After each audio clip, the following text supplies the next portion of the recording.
What up, though? One Pride. This is the Roar of the Lions UK podcast, the podcast where One Pride truly goes worldwide. My name is Anthony Fitzpatrick. I'm joined by Ryan McCluskey, and for the second week in a row, we've decided to shake things up a little bit. We're doing the college football podcast here on a Sunday. Ryan, week 0 is finally on the horizon, and this time next week, we're going to be seeing some actual college football.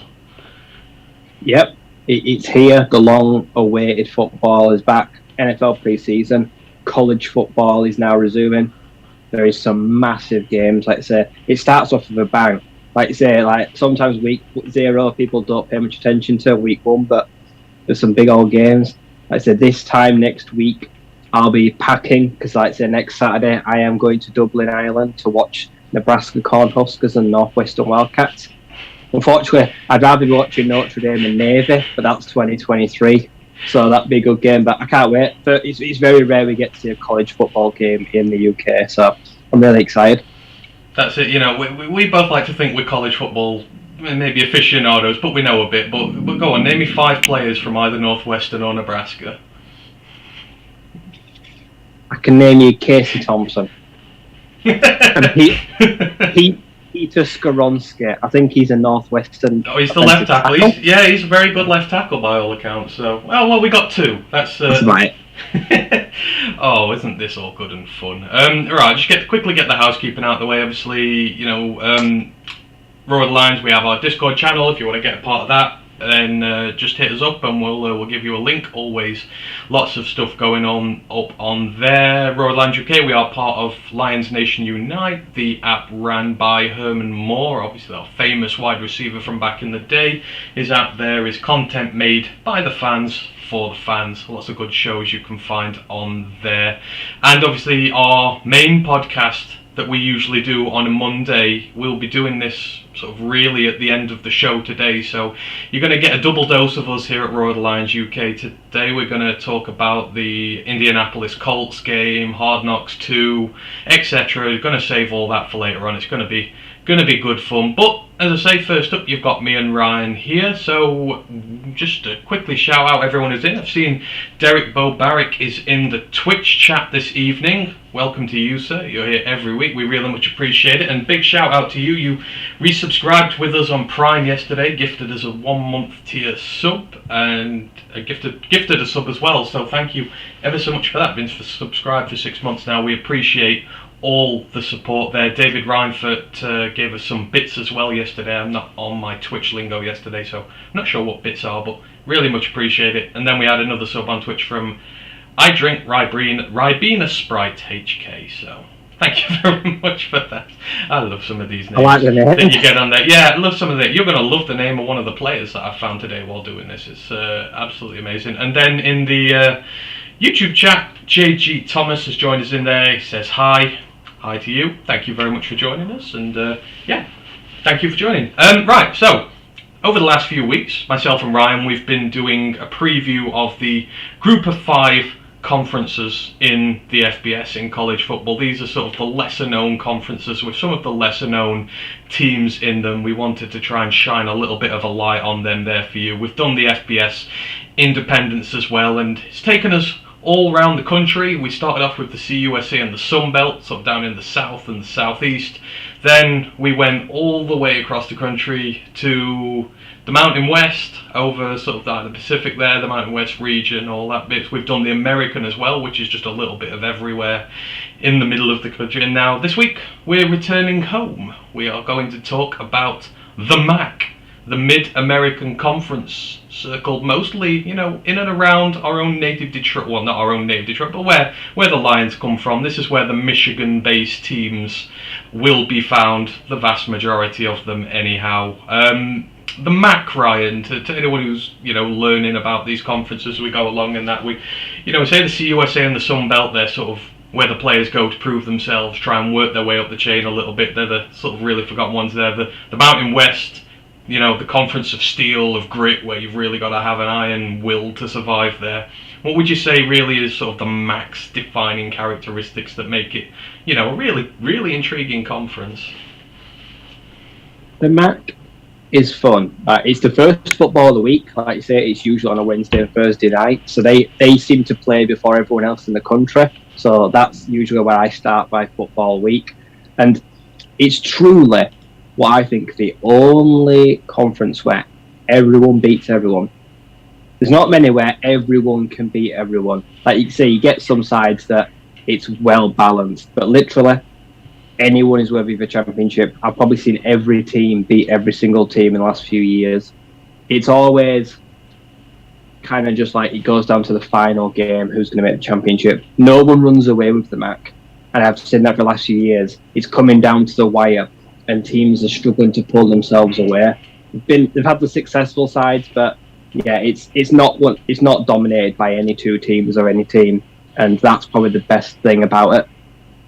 No, I'd agree there. Like you say, it's probably one of the most competitive, like you say, in terms of league-wise as it goes. And yeah, you've got some really interesting teams in there. The Michigan teams all did relatively well last year for a change. All three of them in here had pretty good seasons. But I know, in terms of all the conferences we've done, there are people in our Discord, there are people who listen to this, I know, who are MAC fans, so we will have to be on top of our game tonight, because if any of this stuff is wrong, we will get called out on it. But it is all really good fun. So we're going to get straight down into the league here. So yeah, like I say, this is the Mid-American Conference we're doing, also known as the MAC. It's founded in 1946.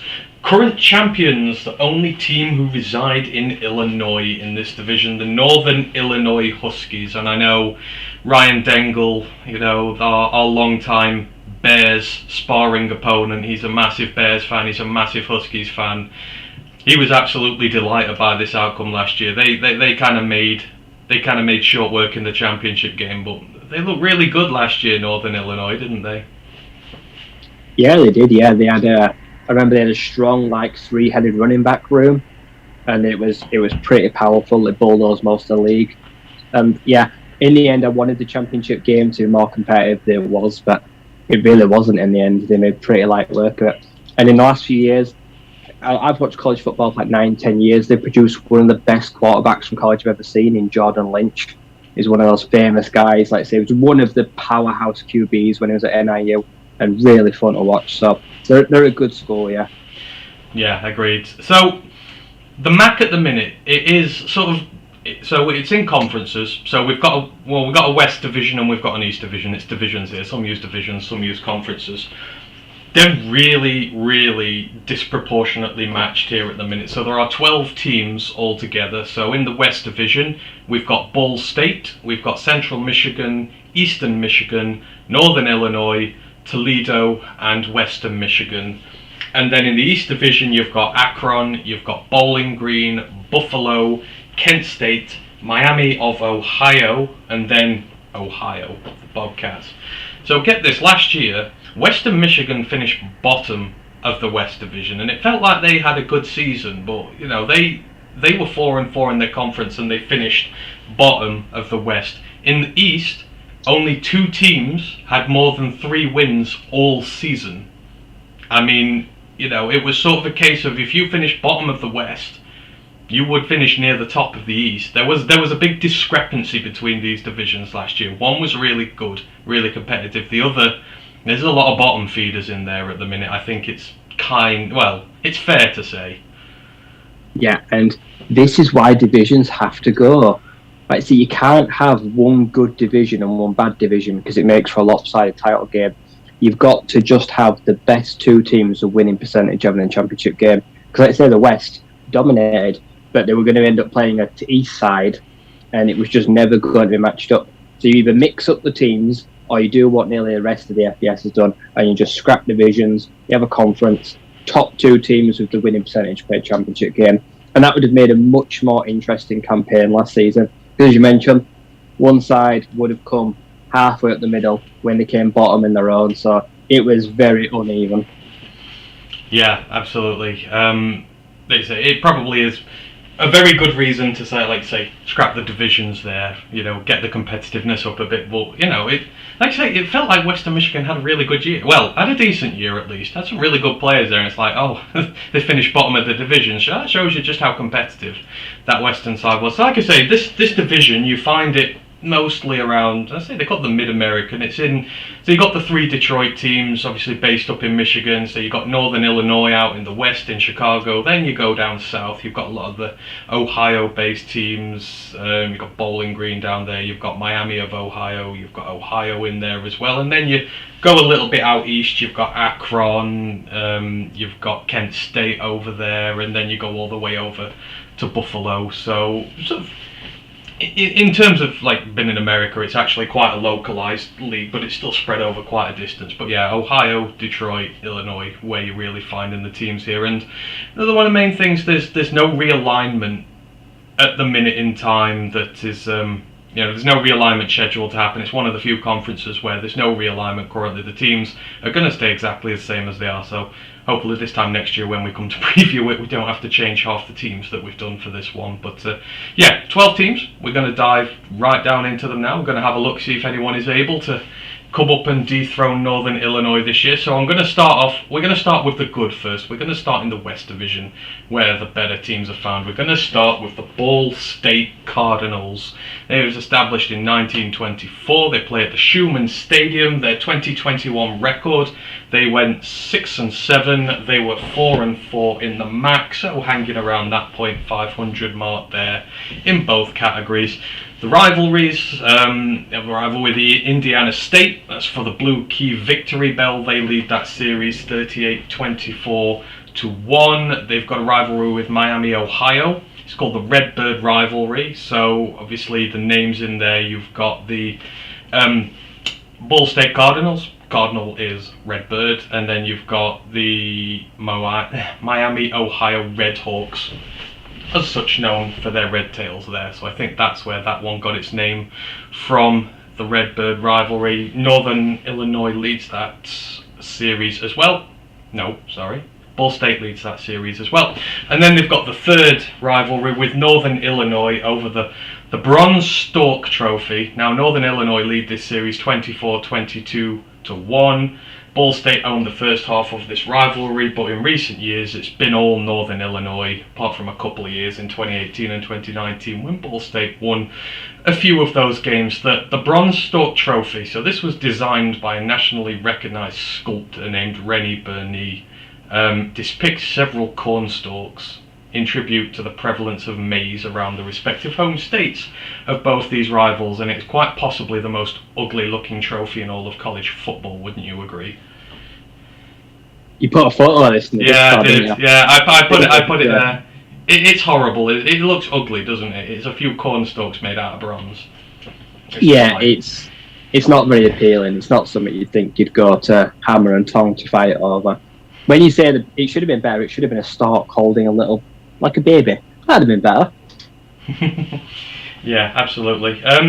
Twitch chat's blown up here. David Reinfeldt's joined us. Thank you for joining us. He says, go Western. I'm assuming that means Northwestern there. And I believe I've seen Dan Pask in the chat there as well. Yes, I do indeed. Welcome to all you gents with us this evening. Thank you for joining us there. Dad says, hey, Ant and Rye, cheers for the double header of shows. Hey, we appreciate it. I've spent all day getting this show ready in preparation. I didn't think I'd be prepping 2 shows in one day, but hey ho, it's all good fun. Right, back to the team. So Ball State, the coach, Mike New. This is his 7th season. He is 51 years old. He's a former Arena Football League head coach with the Augusta Stallions, the Carolina Cobras, and the New Orleans Voodoo. I don't suppose did you ever used to watch Arena Football League, Ryan? Do you remember any of those teams? Those names are completely alien to me. I've watched Indoor Arena League. I only know the big teams like the Arizona Rattlers, the Iowa Barnstormers. I don't know. It's interesting, like I say, it's a little small field that's got padded sides. I don't really understand the concept. No, it is a little bit of a weird one. It was something I was just never able to get into there. Yeah, but yeah, three stints coaching in there. Since then, he's been a quarterback coach at Tulane. in the FBS and with the New Orleans Saints in the NFL 2014-2015. He's obviously got to coach Drew Brees there. Ball State came calling in 2016. He's been there as head coach ever since. He only has one winning season in 6, with the winning seasons coming in the COVID-shortened year of 2020, where they went 7-1 and they won a conference title, and they won the Arizona Bowl against San Jose State, who were ranked 19th at the time. It was the first ever bowl win for Ball State. Despite bringing pretty much his entire team back last season, they regressed. They finished sub 500. The question here is, how long did that bowl win buy him, as they're in a lot of trouble this season. He's 28-41 overall. He's got a 17-29 record in the MAC. I mean, you know, we've talked a lot about this in years ago, you know, in shows gone by, but you just can't really have conference records like that. But I guess, you know, the bowl win will count for a lot for a team like him. It will get him a lot of leeway. See, you say that, but I don't think COVID seasons are real seasons. Half the players opt out. Half the teams don't even want to play. Like, loads of teams just didn't even have schedules. So to go have all those losing seasons and go 7-1, that tells me that they had a bit of a cakewalk, and then they managed to win a bowl game as well. In a regular season, they've got no right even being in a bowl game. So they were very fortunate that things panned out the way they did, and they must have improved their schedule. So I don't think it really goes any way towards him keeping his job at all. The record is bad, and if he has another bad year this year in a division, like a conference that's not teeming with talent, no one pulls away that far away. They're just trying to hang on to the coattails. I think it could be really on the hot seat this year. Yeah, no, I agree fully there, and you know, we're going to go through the team in a minute, and this could be a long old slog for him here. My apologies to David Reinford. The Western he mentioned was Western Michigan, not Northwestern. I don't think he was in the chat at the time when we were talking about the Northwestern game, so my apologies there. Western Michigan, good side. I enjoyed watching them last year. So the quarterback, so like so many teams, smaller teams like this, they've just lost their prolific passer here. You know, we talk about Mason Fine at North Texas and stuff like that. Well, they had Drew Plitt. He was a prolific Ball State quarterback. He passed for over 9,000 yards in college. He's now in the NFL with the Cincinnati Bengals, and they have to start again. And the torch they've passed over to a guy named John Paddock. It is his 5th season. He has been a career backup at Ball State. He's 24 for 34 for 180 yards, 0 touchdowns, and 1 interception going into his 5th year. He's likely the starter, but he's going to face competition from a freshman by the name of Caden Cobb, and when I was looking at the rankings of this, he's by far at the bottom of the MAC rankings for quarterbacks, so this might be a bit of a struggle for them at QB this year. Starting with the strengths and weaknesses on the team, we'll start with the weaknesses. It's better to start here. The roster strength is ranked 125th out of 131. In the FBS this upcoming season, they are returning just 44% of their production from last season. And I was saying last year, the season before, they returned more production than just about anybody in the country, and that was meant to be with a good team. Things just didn't go right for them, and now, you know, you have a year when you get a lot of players come back. Invariably, it means you have a year after where you lose a lot of players. On offense, like I say, they've lost a long-time quarterback. They've lost 2 of their top 3 offensive linemen. They've lost the dual-threat wide receiver, Justin Hall, who led the team in touchdowns with 11 of those. They've not got an explosive playmaker. They really need to find one this year. And on defense, they've lost 6 of their top 8 snap leaders at linebacker. They've lost their top 3 defensive backs. All of them are gone. All the units there are struggling for experience. They've only brought in 2 defensive transfers this season, so it looks like he's hitting the hard reset button and going young on defense this year, which is brave given he's 1 winning season in 6. The strengths of the team, I mean, the team's well coached. They ranked 22nd in penalties per game. They were 25th on turnover margin, so, you know, they keep hold of the ball pretty well, and they will get it back occasionally. You know, the defensive line, it returns 5 players with over 200 snaps of experience, so you kind of hope the line will step up and take on a lot of the heavy lifting this season for them and take pressure off the other 2 levels, which are really inexperienced. And like I say, with all these teams, no matter how bad they are, there are always some good individual players on the roster here, so you kind of hope they stand and take a step forward. But I mean, you know, no quarterback, you know, depth like lacking all over the place. This feels like they're on a hiding to nothing this year. Yeah, it's not a good recipe. I expect them to be one of the sides that are probably scraping the bottom of this side of the division. They're going to find it difficult to get anything going. It's a lack of talent has been replaced all over the field. So the head coach is under massive pressure to work with what he's got and try and get the best out of it. But I just don't think it's going to accumulate into wins this season. No, I fully agree with you there. I think they're really going to struggle. Derek Bobaric's given us 100 bits for a Lions win. It's pre-season, but I'll take it. Thanks ever so much for that, good sir. Really appreciate that. And here's Johnny's welcomed us in the YouTube chat. He says, welcome Detroit Lions fans. Welcome to you all. You are all welcome here with us. So yeah, saying there the team is struggling. Let's look at the schedule. Yeesh. Very, very tough start for them. So they start away at Tennessee, so a nice away trip to an SEC opponent. They're at home to Western Michigan, at home to Murray State. Then they're away at Georgia Southern, at home to champions Northern Illinois, away at Central Michigan, Yukon and Eastern Michigan at home. Then 3 of the last 4 games are on the road to Kent State, Toledo, Miami, Ohio, and then they're at home to Ohio. Yeah, I don't see a lot of wins on that side of the slate there for them, especially early on. That's some tough running. You got some SEC teams in there. You got the champions at home. You got Western Michigan, who are pretty decent. I think they're going to struggle this year.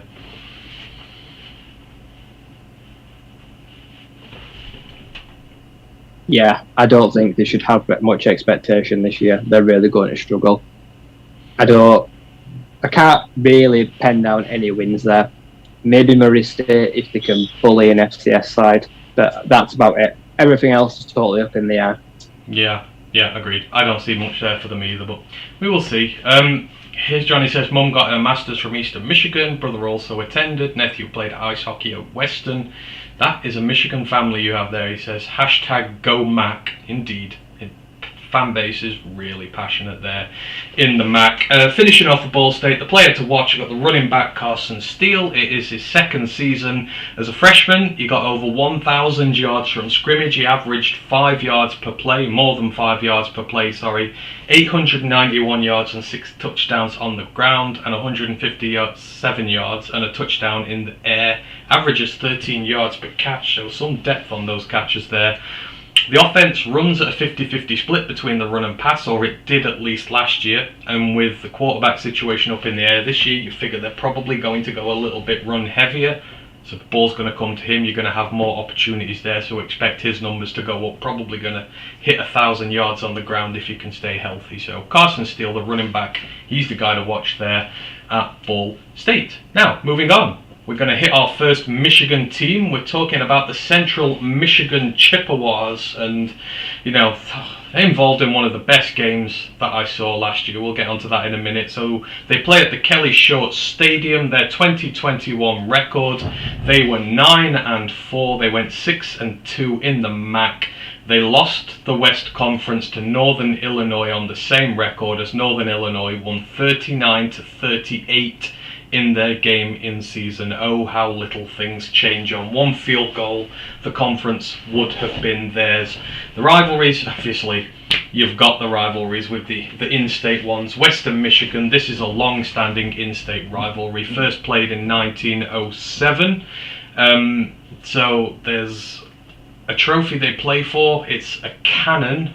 Sits atop this trophy, sort of like Radio Trophy got there, and a cannon sits atop this. The outcome helps. There's a Michigan MAC rivalry. There's a Michigan MAC trophy as well involved in this. It takes place between Western, Eastern, and Central.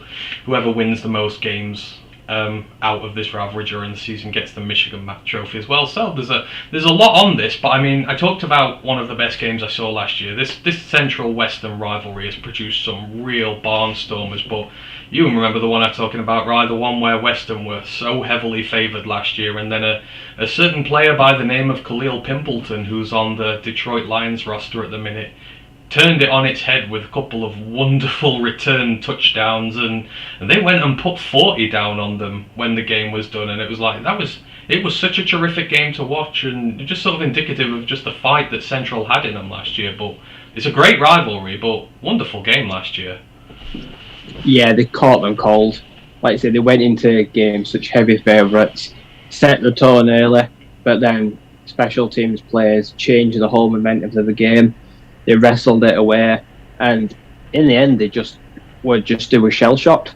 They weren't able to regain the composure they started the game with. They lost that momentum, and it turned out to be a fairly hefty upset if you go by what the odds were. So it was a great game to watch. It was a proper back and forth game of two halves kind of contest. Oh yeah, absolutely. Yeah, the Twitch chat ain't happy about this. There's Western fans in there. They probably don't want to be reminded of that Central game from last season, but hey ho, you're getting reminded about it because we're talking about Central here. And obviously, you've got the rival with Eastern Michigan as well. It's the third leg of the Michigan-Mac triumvirate there. This rivalry is a little more steady compared to the Western Central one, but still makes for a great atmosphere there. And Central Michigan lead that series 62-30-6. They've generally been dominant in recent history. Coach Jim Mcelwain, he is 60, he's in his fourth season, he is a highly experienced offensive coach, started all the way back in 1985. He was in Eastern Washington for 9 seasons as a quarterback wide receiver coach. He went to Montana State for 4 years as an offensive coordinator before coming back to the FBS. With Louisville and Michigan State, he was an assistant head coach, wide receivers, special teams coach. Had a season with the Raiders in the NFL in 2006, but that was their 2-14 season, and the head coach was fired and all his staff, including him, along with him. So he was quickly back in college game again. He went to Fresno State. 1 year he had them. He was only at Fresno State for 1 year. He got the offense up to 30th in the country, ranked in total offense. Earned him a call from Nick Saban to go to Alabama to be offensive coordinator there, and that kind of speaks for itself, the history. He had massive success in 3 years at Alabama before he got his first head coach job with Colorado State. Started out 4-8 with them, but by year 3 he got them to 10-2, and they were one of only 2 Group of 5 sides to beat 2 Power 5 opponents in one season. His offense was averaging just short of 500 yards per game, and he had the second most efficient quarterback in the nation. He had the top receiver in the nation in terms of yard per games and touchdowns. It was a huge rebuilding job he did there, and a really good one. Got him a promotion to the SEC with Florida. He won 2 consecutive SEC East Conference titles to start off his tenure, but unfortunately he had a really bad in-division record there. He got blown out a lot of times. Tennessee, Alabama. He even got blown out a few times by Florida State as well. And in year 3, everything really just fell through for him there. They got blown out by Georgia. They were 3-4. They fired him. Just absolutely nothing went right there. The Florida offense didn't really get going. And unfortunately, that sort of put a hold on his head coach career. He went to Michigan, recouped his stock there. He went as a wide receiver coach before he came over to Central Michigan. Took over a side that had gone 1-11. They'd no wins against any FBS teams the year before. They miraculously turned it round to 8-6 in the first year he was there. They won the MAC West, and since then, they've been 500 or better in the COVID-shortened season. Then they came joint first in the MAC West last season. Like I say, they lost the conference title by tiebreak to Northern Illinois. But generally, it's been a very successful start for him. And like we see, I think, with a lot of these guys, again, who we've done the Group of 5 stuff with, it's sometimes a coach has a ceiling. Sometimes he's just not made for the SEC sides and that. But doing rebuilding jobs at smaller teams, no reason he can't be a really good coach for it. And this seems what this guy is. Yeah, he's been everywhere. He's worked at all the top programs. He's worked with probably most of the best coaches in the game. Learned a lot. He's probably been able to bring staff with him that he's worked with in the past. And he's also probably a good recruiter as well.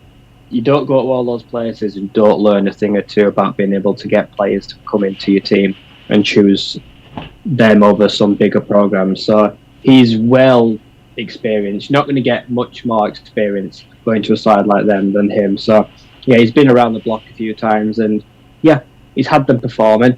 They've always been better than average. They've always been making bowl games, competing for that. Like I said, they just missed out on a title game last year, unfortunate. So, but it feels like they're in a really good place.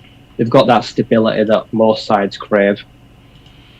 Yeah, absolutely. And unlike Ball State, who just lost their quarterback, it appears that he has come upon a quarterback this season. So the quarterback at Central Michigan is Daniel Richardson. Probably knows one of the better quarterbacks in the MAC at the minute. This is his 4th season, so they opened up last year with Jacob Sermon as the number 1 quarterback, but Richardson, who had started 4 games in 2020, regained the starting job in the 5th contest. He gave them a real big spark when he took the job under center. He guided them to a 7-2 record over the final 9 contests. He ended the season with 2,583 passing yards, 24 touchdowns and just 6 picks. That's a 4 touchdown to 1 interception ratio, which is very healthy. He finished 3rd in the MAC in quarterback rating, 150.4. He averaged healthy 8.2 yards per pass attempt. He ranked 4th in most completions of 10+ yards. Also very solid in some of their key games in conference in the MAC. When they played Kent State, he went 268 yards, 4 touchdowns, no picks. Northern Illinois, 289 yards, 3 scores, no picks. So he's generally been very reliable for them. But I saw a few of their games last year, especially after that Western one, and he looks like he could be the real deal there for them. Yeah, he should be this year competing to be not one of the best, the best. I think he's definitely got that ceiling where he can be the standout QB of this conference. And he's a very trusted leader. There shouldn't be a battle going into camp. From what you saw in those last 9 games, I'd pencil him in as a starter straight away. You can see he's got a higher ceiling than Sermon. He gets more out of the offense than Sermon could do himself and put good numbers with a very healthy ratio. So across a 12-game span, I'd like to say he could easily put up 350, maybe 4,000 yards. Is that unrealistic? I don't think it is if his offense is really rolling as it did last year. You should be looking to put up those big elite numbers. And he just so happens to have one of the best players lining up behind him in the MAC to help, him take some of those shots down there, because the chains keep on moving and he's never in bad situations. Here's Johnny says, FYI, natives call themselves the Ojibwe in Michigan mostly, aka the Chippewa. I did not know that. I shall store that in the memory bank there. So yeah, we've done the quarterback. So the team in general, so the strengths of this team, well, I've just mentioned him in passing there. The biggest strength of this team, they've got probably one of the best players in the MAC, full stop. The running back, Lou Nichols. Like I said, he might just be the most explosive playmaker in the entirety of the division, probably in a lot of the group of 5, actually. He was the leading rusher in the entire FBS, so no one got more rushing yards than Lou Nichols. And like I say, you add in Richardson, who's a really good quarterback, you give him one of the best running backs in college football at the minute. This is going to make the Mcelwain offense hum. The offense, it ranked 24th in total offense last season, so hell, it's doing really well there. They do have a new offensive coordinator, long-term Idaho head coach Paul Petrino, younger brother of the more well-known Bobby Petrino, who's had himself a career and a half. But he's known for his offensive building projects. He's younger on the scale, so you would think that they're building something really to last there with him. You've got Kobe Lewis returning in the backfield as well. He was injured all last season, but the season before he hit 1,000 yard season. He hit 1,000 yards rushing that season as well. So they've got Lou Nichols, and they've got a guy who just 1 season ago ran 1,000 yards himself. So that backfield is potentially very, very deadly this year. Defense steadily mid-table on both sides of the ball, but when your offense ranks 24th in the country, that's all you really need to be. You just need to be decent, let the offense go out there and win the games for you. The D-line was really good, and they have lost a few guys from there, but they're returning quite a few as well, so you would hope that sticks up this year. But the weaknesses, and there always are some with these teams, the draft has hit them hard. So the offense is in a decent position in its running back room with its quarterback, but you've got to replace Khalil Pimpleton, obviously, who is with the Lions now, and he was a big piece in the cog in the way they worked last year. He was kind of the key that was able to unlock sides when they were proving hard to unlock, and he's the only guy who played at punt returner, so he leaves a big special teams hole as well as his work at receiver. They've lost both tackles Bernard Raymond is in the NFL now. Luke Godecker is in the NFL. I wanted both of them at the Lions, but they've both found themselves jobs. They both got drafted relatively high. So, if you want to keep Nichols hot, you've got to replace your tackle positions. I'm not sure who is in there yet. The defense, that's taken some big hits as well. You've lost Amir Sadiq, you've lost Troy Hairston. Between them two, they had 38 tackles for loss and 12 sacks last season. They're returning just 44% of their production, and they're ranked 124th when it comes to defensive roster strength for this season. I mean, I don't think they're going to be that bad, but it's still not good. That's a lot of talent you've lost to the draft. When you are a running back heavy team, you don't want to lose your tackles, and on your defensive line, you've lost two of your biggest playmakers. It's a lot to replace in one go. Yeah, this team is going to rely heavily on the offense, making up for a defense that is probably just going to try see out games. They're going to have to maybe run up.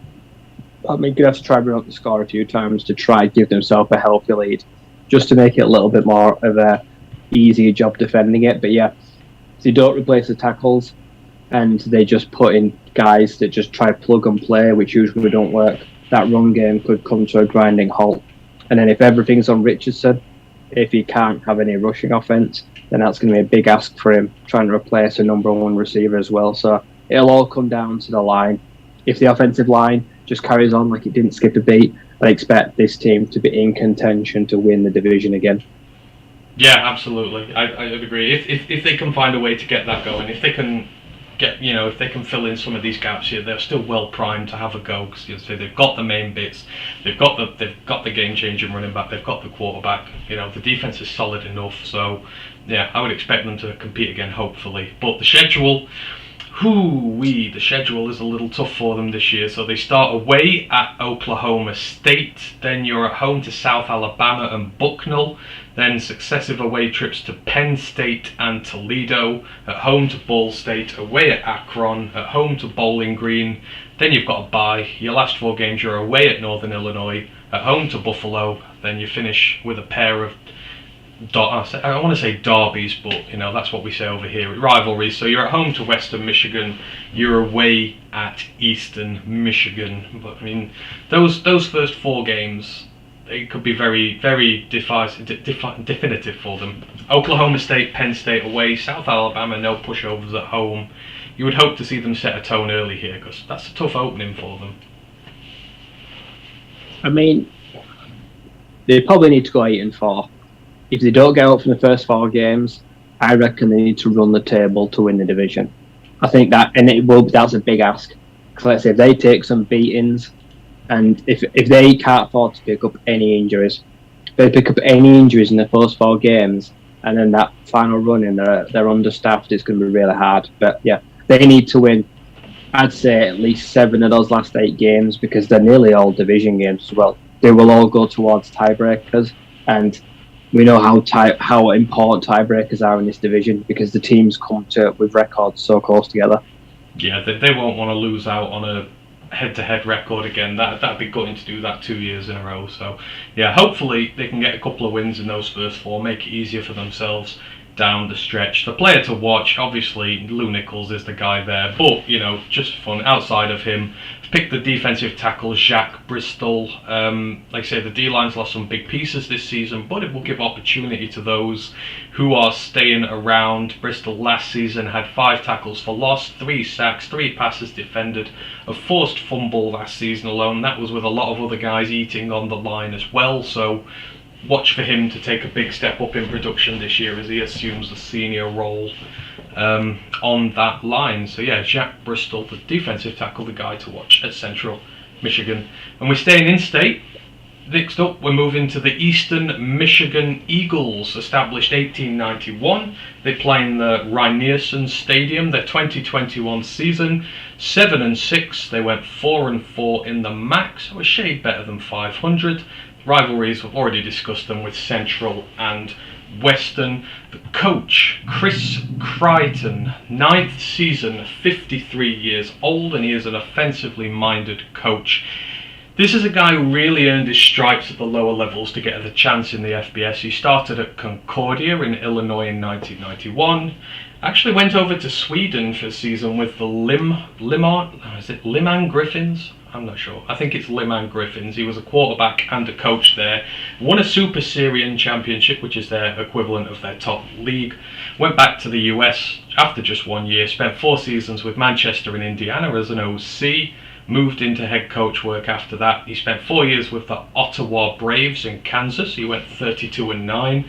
Spent 7 seasons with the Wabash Little Giants. He went 63-15 with them. Turned them into a national title contender. This is all at Division 3, by the way. Got his big break in the FCS with the Drake Bulldogs, so FCS just below the FBS there. He went 44-22 in 6 seasons. He was actually one of the guys who helped to create the first ever NFL game in Africa, the 2011 Kilimanjaro Bowl, which his Drake team partook in. And whilst he was there, Crichton, he is known for taking his teams hiking as a team bonding exercise. Well, he took his whole Bulldog team and took them on a 6-day climb of Mount Kilimanjaro. Got to the top and back down again, which is, that is a hell of a trek, especially if you're a 320-pound nose tackle doing that trip up there. That has got to have taken something out of you. Another one of his quirks during his Wabash days, he would write to championship-winning coaches to get their advice on how to build rosters and achieve success. I mean, that's fair. If you want to learn from the best, learn from the guys who've done it. And on the back of all this sustained success, he was given the opportunity by East Michigan to come up into the FBS. Now, Eastern Michigan, it's regarded as one of the toughest jobs in the FBS. It's one of the hardest places to win. When he arrived, they'd not had a winning season since 1995. They'd not been to a bowl game since 1987. They'd only ever been to 2 in their history before.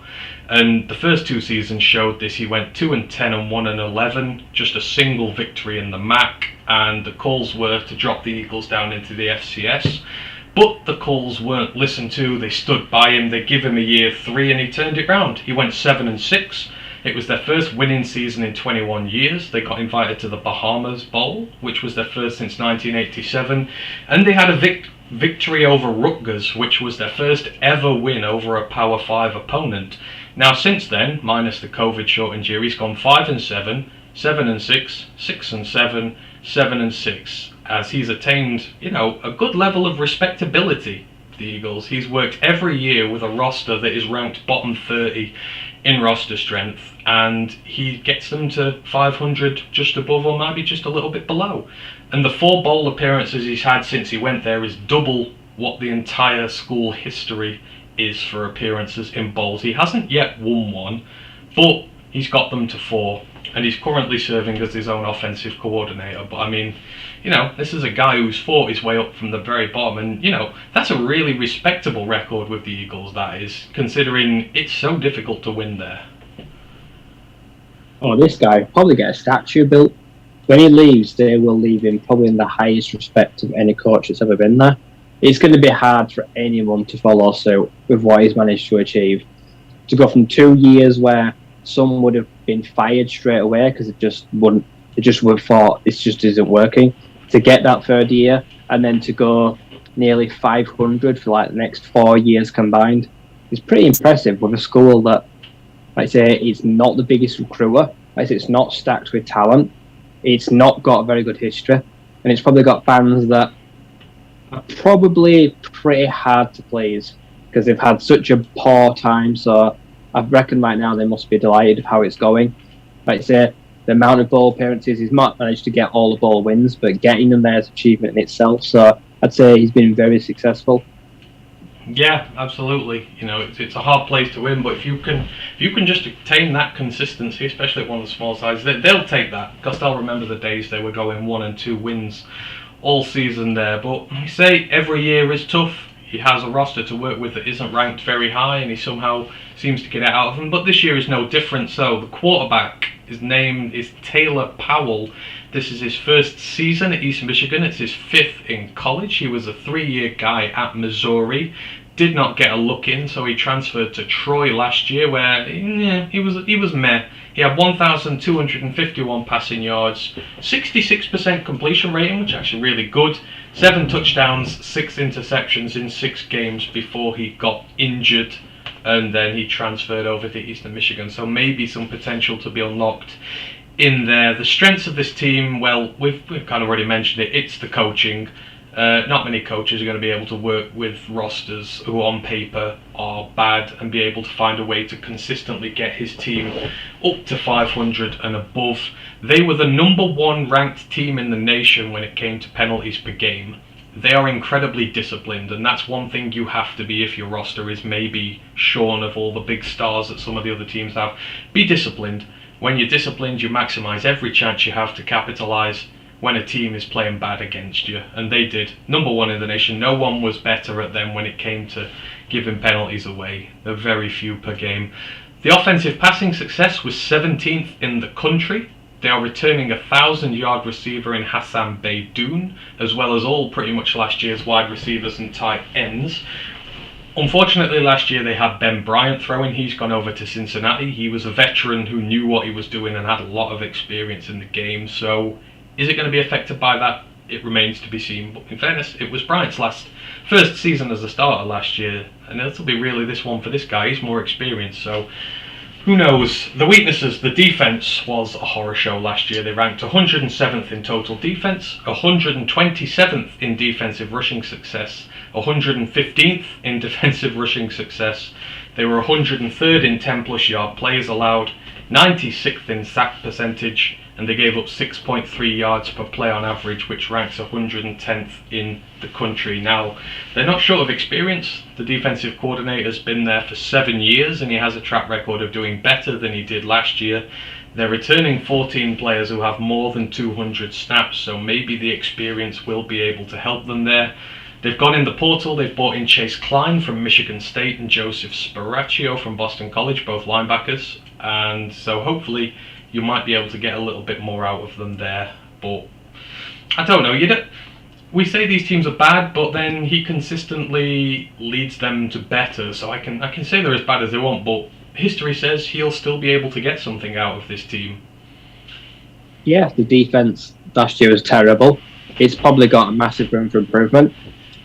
He will probably somehow find another way to win 5-6 games, even with a quarterback that has now dropped all the way down from, let's say, the SEC to try to here. It was probably a last chance saloon now to try and make a name for himself. So it's going to be interesting to see how he'll adjust to life in East Michigan, because going from Missouri to Eastern Michigan, that is worlds apart. The football will not be the same. It won't even be the same in Troy. Troy has been very successful in recent years.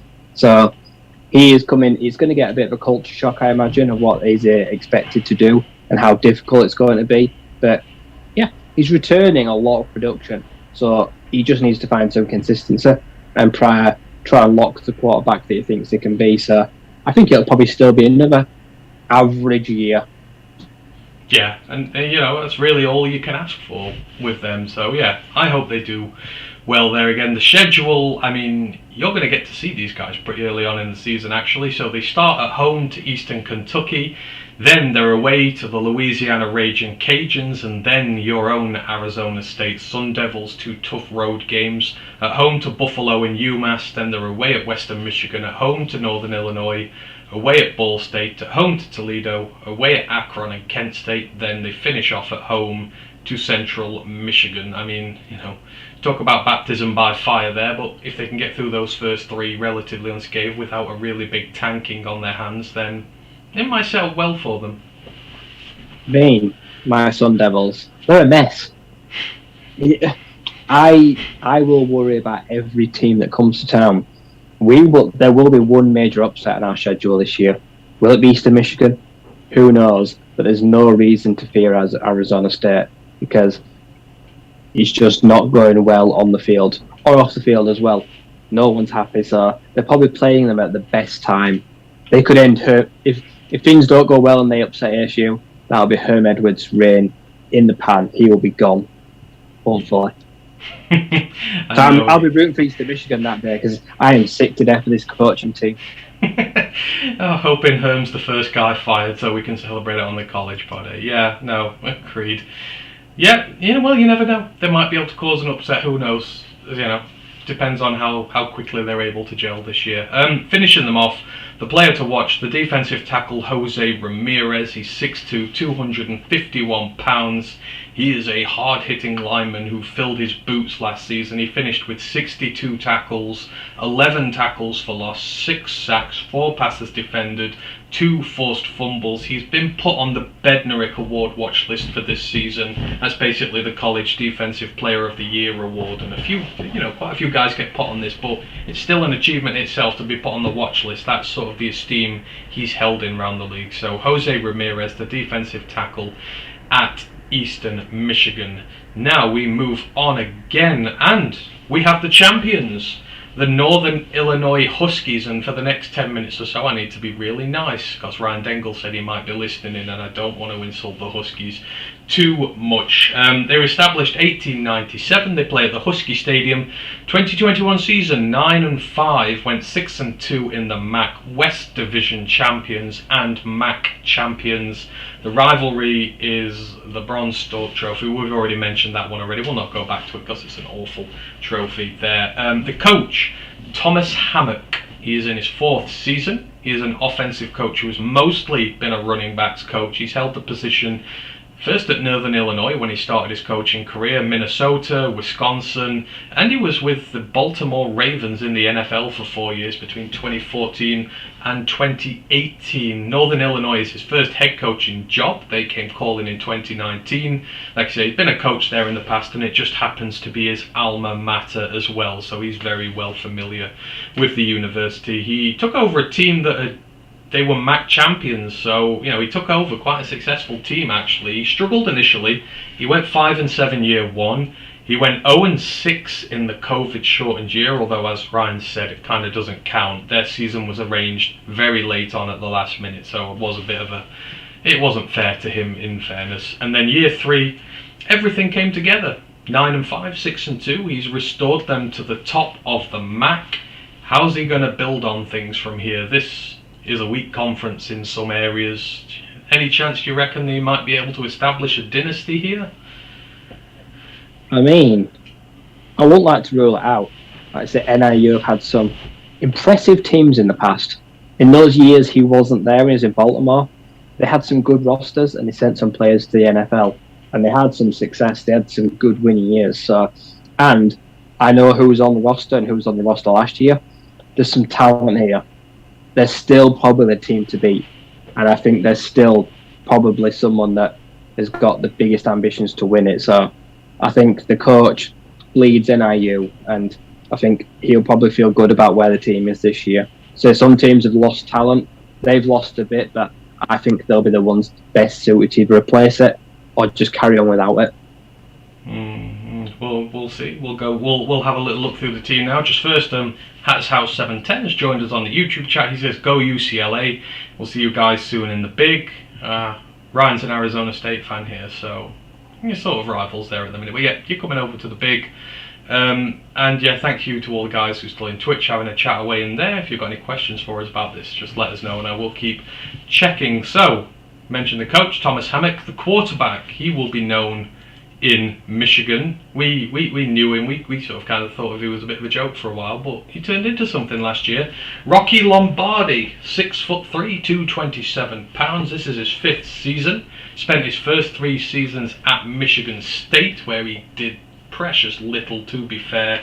Transferred to Northern Illinois last season and seemed to find his home, in fairness. He threw for 2,597 yards, 15 touchdowns, 8 interceptions, ran for 493 yards and 9 touchdowns on the ground as well. He was going at about 5 yards per clip, which is pretty decent for him. The only trouble is with him is his accuracy. He's horribly inaccurate. The career completion percentage is 53.2%. Although it was 58 last year, so, it got a little better. Would be nice and say that. The strengths of this team. So, as you would expect, a head coach who's got all the running back experience that he does. The running game is strong here in Northern Illinois, as Ryan's already alluded to. They had 5 guys last season who rushed over 460 yards, and their rushing offense was 4th in the nation at 241 yards per game, which is some going. Now, they have lost Jay Ducker the outstanding running back from last year. He had 1,184 yards. They've lost the short yardage back Clint Ratkovich, who was their leading rushing touchdown guy. He had 13 rushing touchdowns, but they're still returning multiple bona fide rushing threats and a quarterback who can run the ball as well. The passing success ranked 51st in the country, so they've got a solid pass game to back up, to pick up some of the slack that might be left behind by the running room. And this is another well-coached team. They're ranked 19th in penalties per game, and they're ranked number 2 in the country in returning production. So a massive 87% of their production from last year, their players are returning. So they've had some big losses, but the fact is they're bringing back pretty much everyone who helped them win a MAC championship last season, which will be big. The weaknesses, the defense, again, another one that wasn't great last year. It was 115th in total defense, 126th in defensive rushing success, and 99th in defensive passing success. However, they did have 16 freshmen on defense who garnered up to a minimum of 160 snaps each. So this was an incredibly young defense. 16 freshmen, that's a whole starting unit and 5 backups. That's how many young guys, and they played at least 160 snaps, so they played a lot there. So there could very well be a scenario where if this defense is going to improve this year, if these youngsters come back, they've learnt a lot, they've added a few guys from the transfer portal in there, this team could really turn it around very quickly. They've brought in a new co-defensive coordinator, Nick Benedetto. He's come from Sanford. They're an FCS team. But I'm going to put this as a weakness. The record from last year, I think, is a bit misleading. They were not a dominant 9-win team, so they went 7-3 in one-score games last season. Unbelievably, they went 5-0 in games decided by 2 points or less and overtime. Now, while that shows sort of a mental toughness to win those close-call games, that isn't sustainable. And what made it even more unreal is they were 100th in turnover margin, so they were poor when it came to retaining the ball and retrieving the ball, yet they won nearly every close game they played in. A few plays different, and that record could have been flipped. So yes, they're bringing back a very good team, but do you worry that there were so many close games there and that there was a lot of luck involved in this? Yeah, I think that record says more about who they were playing than themselves. They should have been put away a few times. I watched them a few times last year. Like I say, they run the ball really well. They controlled the clock really well, which, because they had so many backs, that's what their game is all about, trying to stifle sides and wear them down, so then they could take the odd chip shot passing, because they're not a pass-heavy team. I do think that they'll probably try to replicate it again, but can they do what they did last year with the personnel they've got or the personnel they've lost? I don't know. I feel like maybe they've lost a spark. Let's say I like Clint Ratkovich. I think poor guy, I think he tore his ACL after the year. I think he was supposed to go to a bowl game or even the combine, but he never went because, like I say, he had a bad injury, so he never got to go pro, which was sad.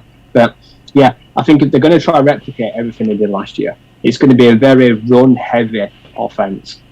I would like to see Rocky improve the passing. I'd say less than a 2-to-1 touchdown interception ratio.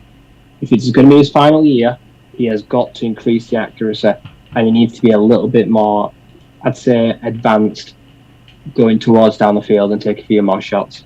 He relies very heavy on a run game that sometimes bails him out. He got bailed out a few times last year, and that won't happen this year. They may have used up all their good luck. Yeah, 5-0 in 2-point games or overtime games or less, that's unheard of. Even by some amount of bad luck, you would lose at least one of those games normally, but I think you don't know. They're bringing back pretty much all the teams, so the team is battle-hardened, it's mentally strong from winning those games, so who knows, maybe they'll just go and beat teams by more this year. But yeah, it's that running back room. If you can replace Ducker and Ratkovich, then you're probably laughing this season. But like some teams we've seen already, one player can make a lot of a team, so be interesting to see. The schedule, so they start off versus Eastern Illinois, they're away at Tulsa, then a double SEC matchup. They're at home to Vanderbilt, then away at Kentucky, away at Ball State, at home to Toledo, away at Eastern Michigan, away at Ohio. Then they've got at home to Central Michigan, away to Western Michigan, Then a doubleheader at home to finish the season against Miami, Ohio, and Akron. I mean, I don't know. I don't think there's any reason they can't beat Vanderbilt if they weren't playing the way they were last year. They could potentially put a shock there. If they can do that, then the season will be, could potentially be really good for them if they do that. I can see them beating Vanderbilt. They're one of the weakest Power 5 sides. Ken Seals, their quarterback, just still has not managed to just learn the game. He's still struggling, so I'd expect you could see an upset there. That could be a big SEC upset. Vanderbilt should not go into that game expecting to win because they might get a rude awakening. I think I would pencil them in as favourites. I reckon they can win 9-10 games again. I'd say right now, for everyone that's returning, they're probably the team to beat, and they could probably repeat last year. But I'd like to see them do it more convincingly. Yeah, absolutely. You just want to see that margin of victory go up a little bit more. But they say big statement win over an SEC team in Vanderbilt could be the spark that they need there. The player to watch, I've gone for the offensive tackle Nolan Porter. He is 6'6" and 309 pounds of pure bulldozer. So he's the Huskies' right tackle. He was the highest graded guy on the offensive line last season. It was widely believed to be one of the best in the MAC, and it's hard to disagree with that. They gave up 10 sacks in 14 games in the passing game, less than a sack a game, and the team's rushing attack was 4th in the nation, and that's down to your O-line as much as it is your running backs. So he's in part of a really good unit there. The guy screams pro caliber, and I think that he's really going to have a decent, if they can get that running game going again with a brand new set of guys in, he's going to be a big part of the reason behind that, and he just looks ready to join the NFL. So Nolan Porter, the offensive tackle, the guy to watch for Northern Illinois, near the end of the first division now. So we've got the Toledo Rockets next, established 1917. They play in the Glass Bowl. It's just called the Glass Bowl. The 2021 season, 7-6, 5-3 in the MAC, so just a smidge above 500 in both. The rivalries, they have a big rivalry with Bowling Green. Toledo lead that series 42-40-4. Although the last decade and a half they've won pretty much every game. Toledo are completely and utterly dominant in this at the minute, and this is another one of those which has a real sort of nasty history to it in some parts. There's been talks of ticket touting, raising the prices for students who are going from the opposite universities, really charging them heavy to get in, more than other people getting charged. There's been kidnapping attempts on mascots. There's been all sorts. There's been fights between players. There was a coach who punched a player on the field who got sacked for that. That's a very heated rivalry between those two there. The coach, Jason Candle, this is his 7th season. He's been a long-term staff member at Toledo. He started off in Mount Union in Division III football. He was there 5 years as a wide receiver coach and an offensive coordinator. Went to Toledo 2009. Started as tight ends and slot receivers coach, then wide receivers coach, then offensive coordinator, then assistant head coach, and finally gained the promotion to head coach after Matt Campbell left for Iowa State in 2015. So this is a guy who was the definition of working his way up from the bottom to the top of one organization. He left before the bowl game that year, which Toledo actually won. It was the Boca Raton Bowl, so his first game was a bowl win. First 2 seasons, they were very successful. He went 9-4, then went even better with an 11-3 record and a MAC West Conference title. But since then, things have stalled a little. He's gone 7-6, 6-6, 4-2 in the COVID-shortened year, 7-6 last year, as they've gone from sort of perennial conference title contenders to middle of the roaders who are not doing a great deal at the minute, and they've had a lot of talent to work with over the years, so underwhelming is not a harsh criticism of his time there. He's also gone 0-4 in bowl games since that Boca Raton win. This might be the first guy who we've come across who's on a hot seat and needs a good season, because like I say, this Toledo team have underwhelmed. They traditionally have decent rosters, and when you're getting the same sort of records as East Michigan, that's not acceptable. Yeah, I feel like the spark has well and truly gone out. The team has fizzled out in the last few years. They started so well, like say when he took over for the coaching, but he's just struggled to keep the momentum going. Like I say, to go 0-4 in the bowl games, even as getting there, if you're not winning them, it kind of makes getting there irrelevant at this point. They should be one of the perennial powerhouses. Like I said, they're one of the bigger names. And as mentioned, they've had some top-end talent in the last few years. Like I said, they've had guys that have been to the draft. Didn't we take Michael Roberts, the tight end from Toledo? I'm pretty sure we drafted a player from them, didn't we? So yeah, they've had high-profile guys that it's just not accumulating to wins on the field. No matter how much talent they've got, it's just not coming together, and they're letting themselves down. I saw Toledo a few times last year, and for all as good as they look, they sometimes shoot themselves in the foot. The games that they should win, they don't. Yeah, no, agreed. It's been a struggle for them. And like I say, there's different definitions for what 500 means for some teams. For Eastern Michigan, it's good. For Toledo, it's bad. They should be doing better. And you feel like this is the year where he really needs to come through with it. So the quarterback is Daquan Finn. This is his 4th season, but he's only 20 years old, and he was still classified as a freshman last season. He had 3 years as a freshman. I don't get how that works, but it did. He was a first season starter last year. He looked really good, really quickly established himself as one of the better MAC QBs. He threw for 2,067 yards, 58% completion rating, 18 touchdowns, and just 2 interceptions. That's highly impressive for a first-year starter. He's got a 9-to-1 ratio for touchdowns to interceptions, 505 yards and 9 scores on the ground as well. This is a guy who's a dual threat, and this was a guy who was sharing time for a chunk of the season. He wasn't the bona fide starter all season. He was sharing the love out there.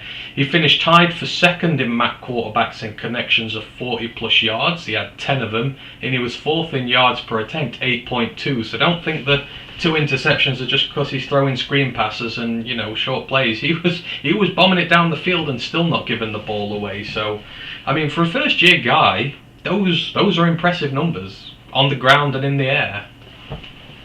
Yeah, he's one of the more big player QBs in the division. He's one of the, I'd say, more explosive, more exciting to watch. Like I say, he's not a much look. Like I say, he's been around a long time, but not in playing time. Like I say, he's had a red shirt, I'm presuming, in those years. He's had an injury, or he's had maybe, I don't know, I don't like to speculate, academic eligibility. There must be something that stopped him playing to be so young, but have been in so years college. So finally, that it seems to be coming together. Like I said, he leads some of those stats last year, and I think that this year could be the year he finally breaks out. This could be the big year where he puts everything together, and hopefully it kind of translates into some wins. Yeah, and this is what this Toledo team needs. It needs its offense to really kick into gear. The strength of this team, this Toledo defense is nasty. So they ranked 36th in the, and I mean nasty in like a good, brutal, nasty way. They're 36th in the nation in total defense. They were ranked last year. They caused all sorts of problems for opposing offenses. They ranked 9th in defensive rush success, 17th in defensive pass success. They were 14th in sack rate, 16th in havoc rate, that's your production in the backfield, 13th and 13th in turnover margin. The front 7 were explosive and they were dangerous.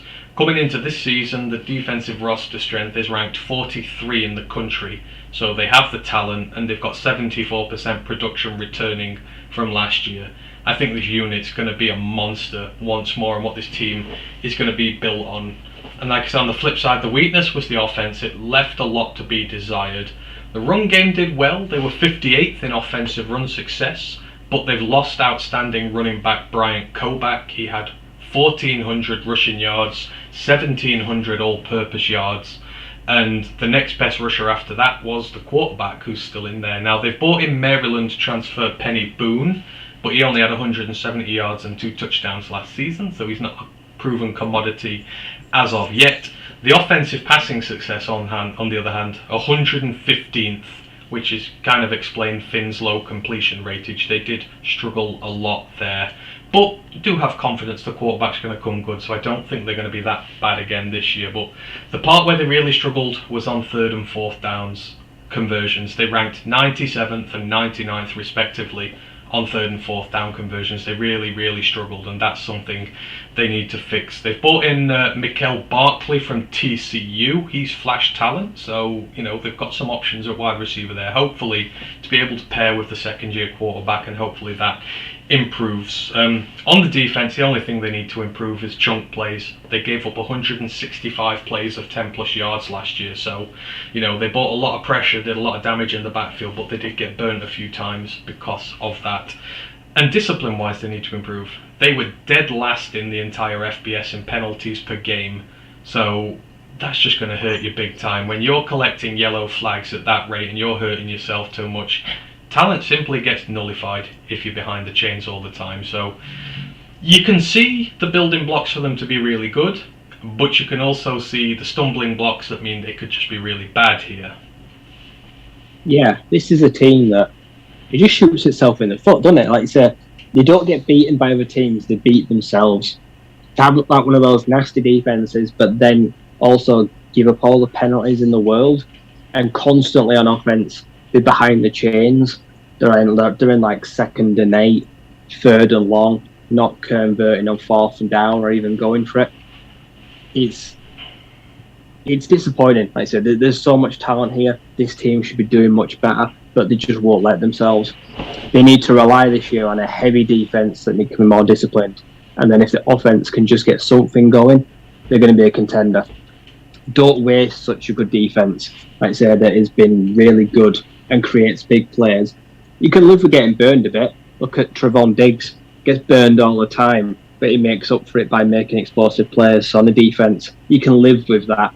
On an offense, though, if you're not converting in the money downs, which is 3rd and 4th down, you're going to be punting a lot. I bet they had a really good punter last year, but that's not a good sign. See, I knew you were going to say that because I didn't put down the name of the punter who they lost. But yeah, they did lose their punter this year, I believe, as well. So that is going to be a pain for them. And this schedule is going to say a lot about them. So they get served up a softball to start with. They're at home to Long Island and UMass. So, 2-0, you expect there. Get these next 5 games. Away at Ohio State, away at San Diego State, they're home to Central Michigan, then they're away at Northern Illinois, who are MAC champions, then they're at home to Kent State, who are conference champions. Then they're away at Buffalo and Eastern Michigan, and then they end at home to Ball State, Bowling Green, and then away at Western Michigan. I mean, after those 2 gimmies, that's going to tell you an awful lot about that team, because that is a rotten road schedule for them, and the home games ain't exactly easy either. Yeah, we're going to learn a lot between the first 2 and the last 3 games of the season. So the middle 7, we're going to learn a lot about Toledo. That defense is going to be severely tested. Ohio State, they don't need to worry about it. It's going to be a blowout loss. They just need to show a bit of character and come out of it. But then to go straight into it with NIU and playing the likes of, say, Kent State, those are the 2 big games. Those are the bounce-back games. They have to be at least one of them. Yeah, no, I absolutely agree with you there. You do need to win some of those statement ones. Otherwise, you could just potentially lose 5 in a row and your season's done and dusted before you know it. Dan says in the Twitch chat, Havoc Rate, what a great name for a stat as well as the stat itself. Yeah, this is one of the favourite stats I found out doing these. I love looking at the Havoc Rate here. Does give you a good indicator of how good teams are when it gets into an opposition's backfield, and it's something I am going to explore more. The player to watch here, so the linebacker Jamal Hines. So this guy is a 3-time All-MAC selection, but let's get this. He was 3rd team in 2019, 2nd team in 2020, 1st team in 2021. Started out with just 49 tackles, 3 sacks and 2 interceptions in his freshman year. He's improved year upon year. He's a 6'3", 250-pound hybrid on the outside at linebacker. He went crazy in 2021. He got 15 tackles for loss, 9.5 sacks, 8 passes defended. So not only do you use him as a blitzer, but in coverage, he's damn good as well. You need to keep not just one eye, but 2 eyes on this guy this season. Jamal Hines at the middle of this Toledo defense, which is going to be nasty. Really, really keep an eye out for him. And finishing off the first division, we have We're going back to Michigan, the Western Michigan Broncos, and I have to be very careful here because there are Western Michigan fans knocking around. So, let's be nice about them. So the Western Michigan Broncos, established 1906. They play in the Waldo Stadium. The 2021 season, they went 8-5, but they went 4-4 in the MAC and finished at the bottom of their conference, which just seems unreal for a team that's gone 8-5 to finish bottom of its conference, but they did. The rivalries, again, we mentioned. The Michigan MAC Trophy with Central and Eastern, very hardly fought over there. The coach, Tim Lester, he's 45 years old. This is his 6th season with Western. Started out back in 2000, was at a few Div 3 teams, Elmhurst, St. Joseph's. Then he went to Western Michigan in 2005-06 as a quarterbacks coach. Then moved to North Central as an assistant head coach, defensive coordinator. He then got his first head coach job at Elmhurst, who were a Division 2 side. He was there 2008 to 2012. Then he went to Syracuse. He was Syracuse from 2013 to 2015. He was quarterbacks coach there, then offensive coordinator and quarterbacks coach. Then he went to Purdue in 2016 as quarterbacks coach, and then to Western Michigan as head coach in 2017. Like I say, he was a head coach at Division 3 Elmhurst. He was, at Division 3 Elmhurst, the College Blue Jays there. In 2012, he was named the College Conference of Illinois and Wisconsin Coach of the Year. He led the Blue Jays to their first ever appearance in the NCAA playoffs. It was the first playoff appearance in the school's history. And then, where was he? Where are my notes? 2015, Purdue hired him as quarterbacks coach. And guess who he coached there? One current quarterback on the Detroit Lions roster, David Blau. David Blau? Yeah, we got that there. He was David Blau's quarterback coach. That year, Purdue averaged 294.9 passing yards per game. That ranked them 21st in the country. So he had some good success there with David Blau. 5 years at Western Michigan. He does not have a losing season on record. He's gone 6-6, 7-6, 7-6, 4-2, and 8-5. So there has been steady progression over the tenure. And last season he got his first win bowl with Western Michigan. They smashed Nevada in the Quick Lane Bowl. But I think it's safe to say, Rye, this is probably going to be his toughest season because this team has been gutted.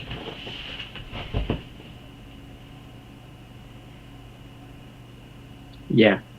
I'd say he's made steady progress. He's gone from stability to last year having a breakout year. Then suddenly everyone's noticed players have moved on. He's lost his quarterback, which will be very hard to replace because that guy was kind of the heart and soul of the team. So this year, we're going to see what he's made of. We're going to see how they can band together and just avoid a losing record. That's all they probably want to do this year, is just try and get to like 500. And then try go again next year if they bring people in. So we're going to learn a lot about the resilience of them this year. Yeah, we certainly are indeed. Let's take a look at the team as you mentioned there.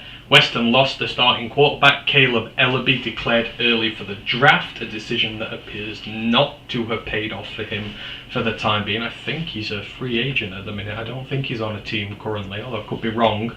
Back at Western, there is a three-way battle to replace him. So you've got Caleb Ellaby's backup, Jack Salapek, dual threat option, Marion Hrabowski, and Alabama transfer Stone Hollenbach. There are some classic names in there. From what I can see, it looks like his old backup, Jack Salapek, has won the battle. He's currently taking first team reps in camp with the team. There's not really much in the way of stats on him at the minute, so I can't go any further into that one. The overview of this team, I've not done strengths and weaknesses here because they've lost so many guys. It's hard to ascertain the strengths and weaknesses of this team, but on the offense, Western Michigan, they returned 27% of last year's production. That is dead last in the FBS. They've lost more on offense than every other single team in the FBS. Caleb Ellaby is gone. 4 of the 6 top receivers are gone, including Sky Moore, who was the difference maker in a lot of games. He's now in the NFL. They've lost Jalen Hall to Western Kentucky. They've lost starting tight end Anthony Torres to Toledo. Their centre Mike Caliendo is gone now as well. Western Michigan threw the ball 62% of the time last season, so if they can't find their guy last year, they may have to change their philosophy and run the ball a little bit more. They can rely on a returning 1,000-yard rusher in Sean Tyler. He's got a great running mate in Ladarius Jefferson, who had 800 yards, and both had double-digit touchdown numbers as well, so that's a solid running back room. They've got wide receiver Corey Crooms back, who was second to Sky Moore in total receiving touchdowns on the season. You might know this guy, right? They've got a new left tackle, Elisar Anderson. He transferred in from Sam Houston State.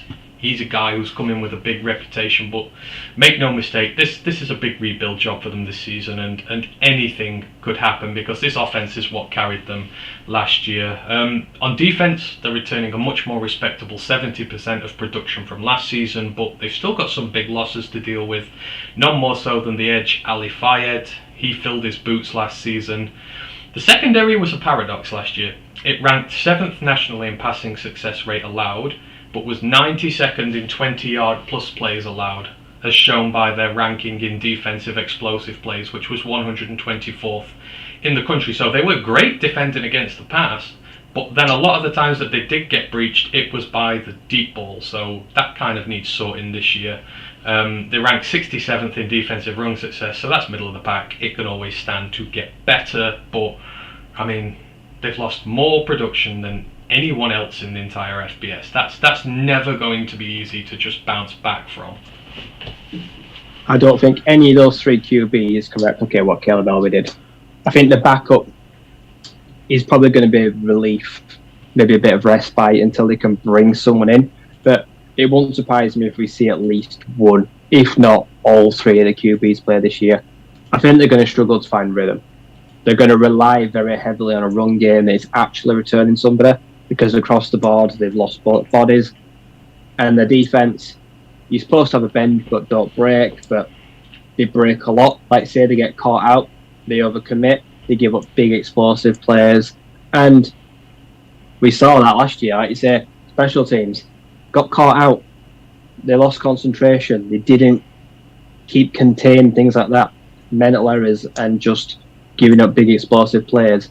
It's all a recipe to what is probably going to be their worst record under Leicester's regime. It's going to be really hard, even no matter what the schedule is. I just don't think these guys are going to be able to gel and click together quick enough to save this season. I think it's going to be really hard. Well, you're probably not wrong there. You know, you mentioned you're not seeing the schedule yet, but someone really put it on them for the start here. So in the first 4 games, they've got to travel away to Michigan State, away to Ball State, then they're at home to Pittsburgh. Now, they managed to upset them last season, but that was with their entire offense intact, which they don't have now. Then they're away to San Jose State. So that's 3 road trips in 4, and Pittsburgh at home. Then you're at triple option at home. You've got New Hampshire, Eastern Michigan, and Ohio at home. Then you're away to Miami, Ohio, and Bowling Green. Then you finish off with Northern Illinois at home, Central Michigan away, and Toledo at home. But I mean, those first 4, you could already be struggling to get to .500 after that. You could be 5-0 if Ball State turn up. 4-0. Yeah, the season could be over after 4 or 5 games. If they've only got 1 win out of the first 5 games, well, there's a good chance that they're going to struggle to get to 500 or just about. So I think damage limitation, they are going to have to really take their chances where they come and try then catch up later down the stretch. So those games, like I say, they're going to be big. Like I say, if they're not doing well, New Hampshire side could come in and they could fancy themselves. If they're licking their wounds going into that game, and then New Hampshire come to town, like that would be a game where you could see a major upset on the cards if they're not able to just get things going by them.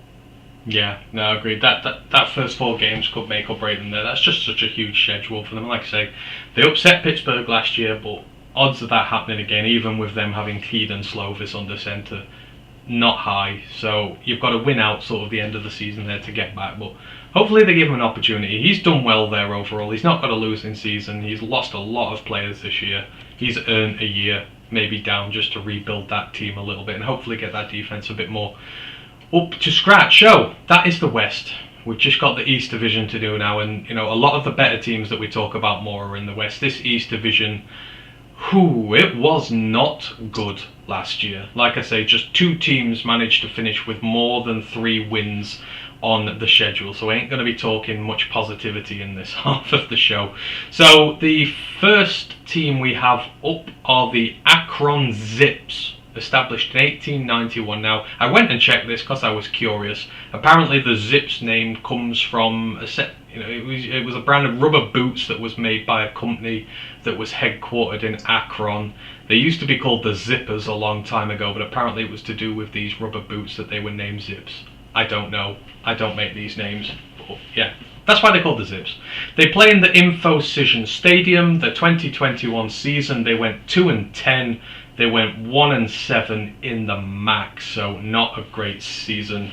The rivalries, they have one with Kent State. It's called the Wagon Wheel Trophy. So since 1946, 2 teams have played for this trophy. The story goes that a guy called John Bootell was searching for a site to start a new college in 1870 near now what is Kent State University. When his wagon became stuck in the mud, the horses pulled the wagon apart and one of the wheels ended up being buried.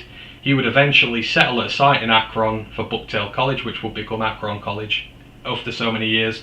In 1902, while digging for a pipeline in Kent, the wheel was discovered and eventually came into the possession of a Kent State dean. He suggested that this wheel be used as a trophy for the winner of the Kent State Akron football game, given its history in the area, and so that is what they play for now. A wagon wheel that was lost in the ground in 1870. It is all fun and games. And they've got a retired one as well against Youngstown State called the Steel Tire, where they, yes, literally fought over a tire made of steel and rubber, because Akron's known for its rubber production, Youngstown is known for its steel production, so they made a wheel combining both, and that was the reward for them there. So a few interesting tidbits on those rivalries. The coach, Joe Moorhead, this is his first season. He is 48 years old. This guy is known as one of the top offensive minds in college football at the moment. So this potentially going to be a real good hire for them. He started back in 1998. He's been with Pittsburgh, Georgetown. He was with Akron already between 2004 and 2008. He coached wide receivers. He was offensive coordinator. He was assistant head coach, quarterbacks coach. He moved on to UConn for a bit. Then he went to head coach at Fordham in the FCS. Then he came to Penn State, where he was offensive coordinator for 2 years. Then he went to run the show at Mississippi State for 2 years.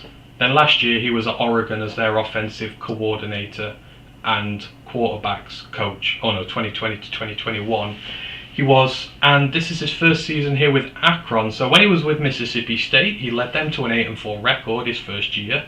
Obviously that's in the SEC. Tied for most wins for a first year coach in school history, so he had a really good first year. But then the second year got off to a rough start. It emerged that 10 of his players had allowed a tutor to take their tests and complete coursework for them. All the players were suspended for 8 games, meaning he lost a good portion of his team to suspension. The team really struggled that year, and even though they beat Ole Miss in the season, they lost a bowl game and they fired him, which seems a little bit harsh, but hey ho, it is what it is. He's taken over an Akron team who have 5 conference wins in the last 4 years, and they had an 0-12 season in that span. He's already lost his defensive coordinator he brought with him. The name was Nick Toth. He brought him over, but he left in March to go and join Air Force without even being coordinator for 1 game for them. So he went out and got the recently fired Oregon State defensive coordinator Tim Tebessar. He was fired halfway through last year because Oregon State's defense was horrible.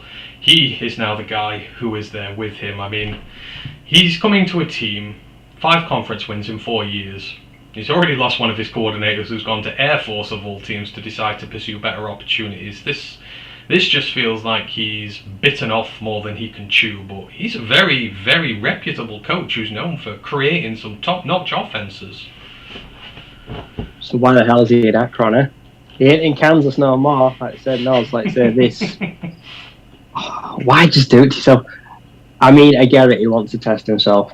he wants to be able to put this on his resume that says he turned around an Akron side, but I don't think any of his previous jobs or anything prepared him for this. Like I say, ran a good Oregon offense. Like I say, had some good QBs. Okay, A&M. You don't have the facilities. You don't have the players. You don't have confidence. He's struggling for staff. Like, this will be a very career-defining moment for him. If he can't turn around the thing, of like, well, if he can't do it, no one can. If he can, well, they'll see him as a messiah and say this may pave the way for more high-profile guys to just drop down the rankings and try help these little schools. So it's going to be a big shock to the system when he's on campus. Yeah, I think it maybe is kind of a safe bet for him. He can go there and, like you say, if he succeeds, he becomes the next best thing since sliced bread, and he can have any head coach job he probably wants. And if he fails, he is a high-class offensive coordinator who will get a job at a Power 5 school very quickly. So kind of the career options are all open there for him. Ken Stout has joined us in the YouTube chat. He goes, damn, I'm late. Hi, what's up? Have you done EMU yet? We have, unfortunately. We've done the West Division. We're on the East Division now, but you can always go back and listen later on. We were very complimentary about EMU and their coach there, and he's doing a really good job. Where was I? So the quarterback here is DeMarcus Irons Jr. This is his second season. And this is another team. They might just have found the guy here. So he played parts of last season, threw for 892 yards, had a 65% completion rating, 8 touchdowns, 4 interceptions, had 296 yards and 2 touchdowns on the ground. But this guy, he's a legit dual threat. He was just running behind a trash offensive line that tried to get him killed. But, like I've said, Moorhead, he's a guy who thrives on creating explosive offenses, and quarterbacks like Irons, these dual threat guys, these are typically the type of guy he likes to build around. He's 6'6" and 200 pounds, so this is a big dude. So he puts on a little bit more weight, he'll be able to knock some D tackles out his way if he wants to go running, even if the O-line's bad. So DeMarcus Irons Jr., he could potentially be one of the better guys if they can put a team around him to succeed. The team overview, so the defense, that may as well not have existed last season. Only twice in 12 games did they give up less than 34 points. And coincidentally, they won both those games. All the other 10 games, they gave up 34 points or more. Listen to these rankings. They ranked 130th in defensive rush success and 126th in defensive pass success. And they were second bottom in average points given up per drive. Ironically, they're second in returning defensive production this year. They're getting 92% of that unit back. But in this case, that's probably a curse. It is probably a curse, not a blessing. And they are led now by a new defensive coordinator, the guy from Oregon State who got fired because they were bad last year. So they got a coach, they got a DC who's coming off of firing. A team that was one of the worst last year. Defense that was one of the worst last year and was returning all those players. I mean, this could be a catastrophe again. If anywhere will improve significantly in the short term, though, it is the offense. It wasn't great last year. They ranked 93rd and 76th in rush and pass success. However, he's establishing the building blocks already. So he's got the quarterback that he likes. The one to watch for, they've transferred in Cam Wiley, who's the running back from Minnesota. That is a good pickup. Me and you both know how well Minnesota develop running backs these days. I mean, they lost their 3 main guys last year and they had freshmen in looking like, Derrick Henry. There's a really good team. So that's a good pickup for them. They lost their top receiver, Kanata Mumpfield, to Pittsburgh, but they did get a guy back from them. He's called Shockey Jacques Louis. He's had 1,000 yards plus in his time with Pittsburgh, so they've got receiving option to build around. Establishing the run's going to be the key priority here because you've got to keep that awful defense on the bench, and to do so, I think you've just got to run the ball well and hope for the best, really, don't you? Yeah, you're going to need some long drives. You're going to have to manage the clock. You're going to have to keep the defense off the field. I think the record ultimately will be irrelevant this year. I don't think whatever happens with the record, it'll mean too much. They're certainly not going to fire him if he goes winless. If you don't win a game all year, he will not get fired. And I don't think he will leave that on his resume and he wouldn't resign. He needs to know what he's got to work with this year. He's got to formulate a plan. He's got to see what works and what don't work. He's got to see some improvement from the defense and if he can work with this defensive coordinator. So it's just a trial year. what goes good, what goes good, what goes bad, goes bad.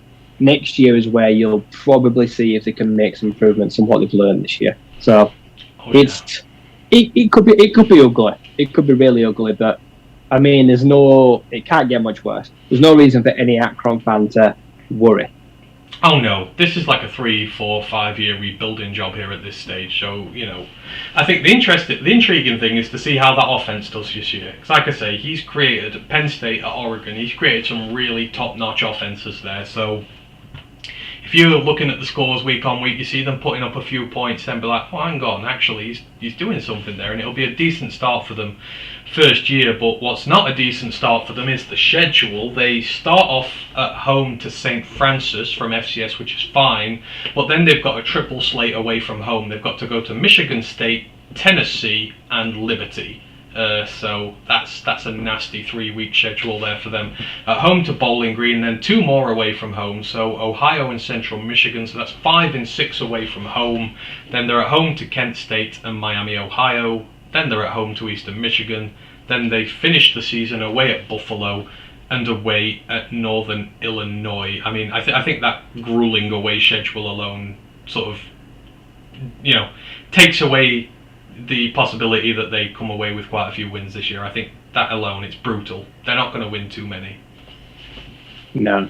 Let's say the FCS side, and then say they got that hard 3-run game. Luckily, they got BG, who I know are also one of the worst sides in the FBS. So let's split it up. That's a very winnable game. We'll talk about them. They're awful. So do you know what? Those two are just going to be going lever and tongue to not come bottom. So the Bowling Green game is really big because they need the head-to-head. They'll really want to not lose that game because it might decide who comes bottom and who gets the wooden spoon. And I think he'd like to finish not on the bottom in his first year, if he can help it.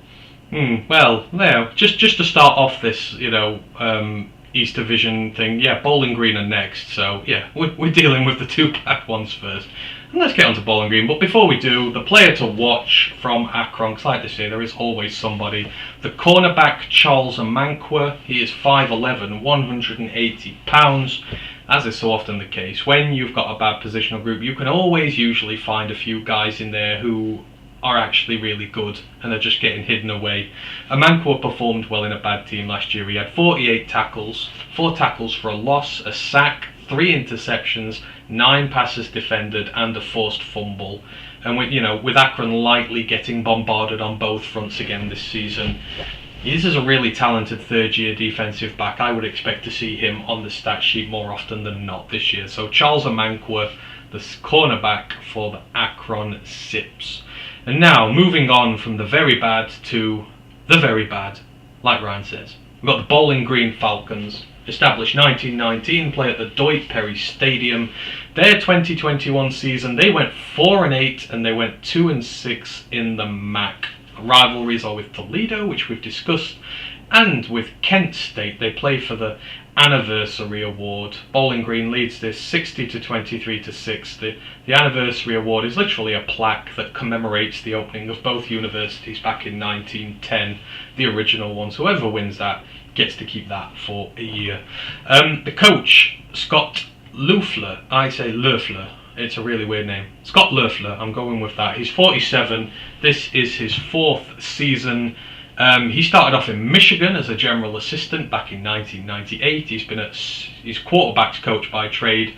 He's been at Central Michigan, the Detroit Lions in 2008 as quarterback coach. Was that the 0-16 year? It is, yeah. Yeah, so he was quarterback coach for us in the 0-16 year. He's been quarterback coach at Florida, Temple, Auburn, Virginia Tech, and Boston College. He was also offensive coordinator at those last 4 as well. So Temple, Auburn, Virginia Tech, Boston College. Bowling Green is his first head coach job. So while I was doing this, I was reading an article about him, and it said Loeffler has served as a position coach for a number of prominent players over his career. So get the list of prominent college quarterbacks. Cam Newton's there, isn't it? No, so get this, the list of prominent college quarterbacks that he has coached to future NFL draft picks. Tom Brady, great. So he was at Michigan when Tom Brady was there. Tim Tebow, Brian Grease, Chad Henne, Drew Henson, John Navarre, and one Logan Thomas, who's now a tight end. They said he's credited with getting quarterbacks who have racked up 300 appearances plus in the NFL. The only trouble is Tom Brady has about 250 of those. So I'm going to go ahead and say take Tom Brady out. That is not really a list that inspires you very much. I mean, Tebow, Chad Henne? No. Chad Henne? Chad Henne, yeah, Chad Henne. We'll give him Chad Henne, so that's fine. But, yeah, anyhow, he's been offensive coordinator, quarterback coach for years. Bowling Green, it has not gone great. So he's gone 3-9, 0-5 in the COVID-shortened year, and 4-8 last year. He's got a record of 7-22. His MAC record is 4-17. But I guess last year they were better, and somehow, I don't know how they did it, but they managed to upset Minnesota, and they had 192 yards of total offense in that game. I don't get how you beat a Power 5 school with sub 200 yards of offense, but they managed it. That's how they got 4 wins. But I think he needs a good year this year, and I think this is going to be the best chance he gets, because last year was sort of the best team he had. But I mean, it's not a great record, is it? And I mean, I don't think it's like a glowing indictment that you've beaten a Power 5 side with less than 200 yards of offense. Minnesota were horrible last year and still almost made a title game. Like I said, the Golden Gophers are a bad side. And it didn't help us, like I said, by then they'd already lost Mohamed Ibrahim. They already lost nearly half their starting running backs. And they got called. I remember putting them in our college football awards for upset of the year. They got a lot of votes. That was one of probably the biggest upset of the whole year. Because like I said, the Falcons are not good. And it doesn't help, they're playing brown and orange. They look horrendous too. You can't be that shit football and also look that bad. It's just not right. They're like the Cleveland Browns, but not good. So, yeah, this year... Last year was okay. This year they need to make strides. They can't go back into a slump. Yeah. Oh, well, here's Johnny says, he goes, Bowling Green. It's like, yeah, Bowling Green. They're here. But, this is why we're doing this series. We're shining a light on those teams who don't often get a light shone on them. So the quarterback, Matt Mcdonald, he is in his 4th season. He began his career at Boston College, but he followed Scott Loeffler to Bowling Green prior to the 19th season. He was already with him before then. He had to sit out 2020 due to NCAA transfer rules. That was obviously before you couldn't transfer from FBS to FBS without missing out a year. But he started all 17 of the Falcons games over the last 2 years. He had a rough debut year, 712 yards, 1 touchdown to 6 picks in 2020. It's like, yikes. But he rebounded last fall. He threw for 2,555 yards, 12 touchdowns, 7 picks, and he had 4 rushing scores on the ground as well. Completion rating is a solid 60.1%, but 6 of his touchdown passes came in just 2 games. So half of his touchdowns came in 2 games, and he played like 12 games. So that is a concern.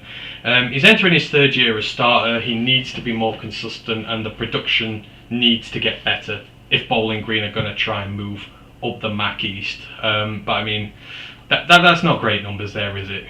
12 touchdowns, half of them come in 2 games. 9 games, you've scored 6 touchdowns. You need to be better than that. Yeah, when you break it down, it's not good. Like I say, it's got potential, but it means he goes missing most of the time. He only bothered showing up in 2 of the games, and then he was lackluster for the other 9. It doesn't bode well if he can't get himself up for all the rest of the games and he can't perform to that level if he just coasts through the rest.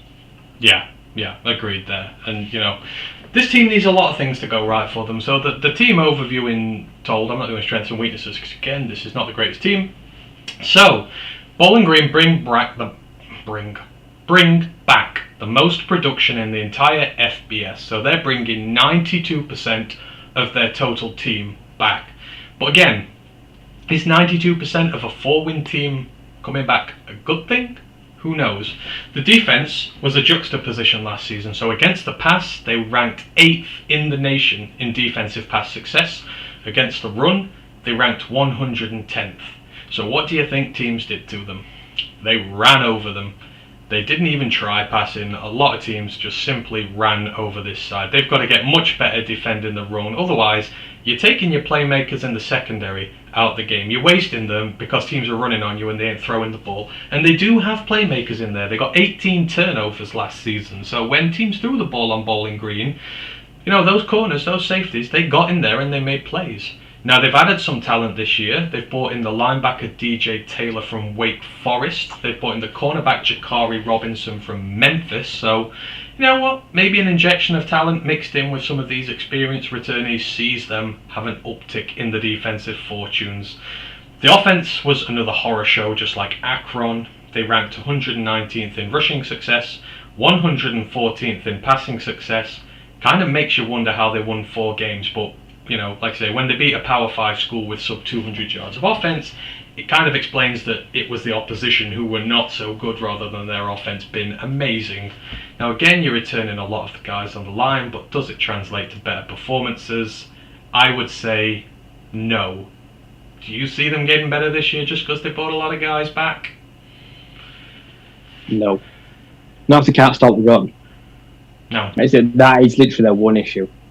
If you can stop the run and force teams to pass on you and they beat you that way, fair enough, they've earned it.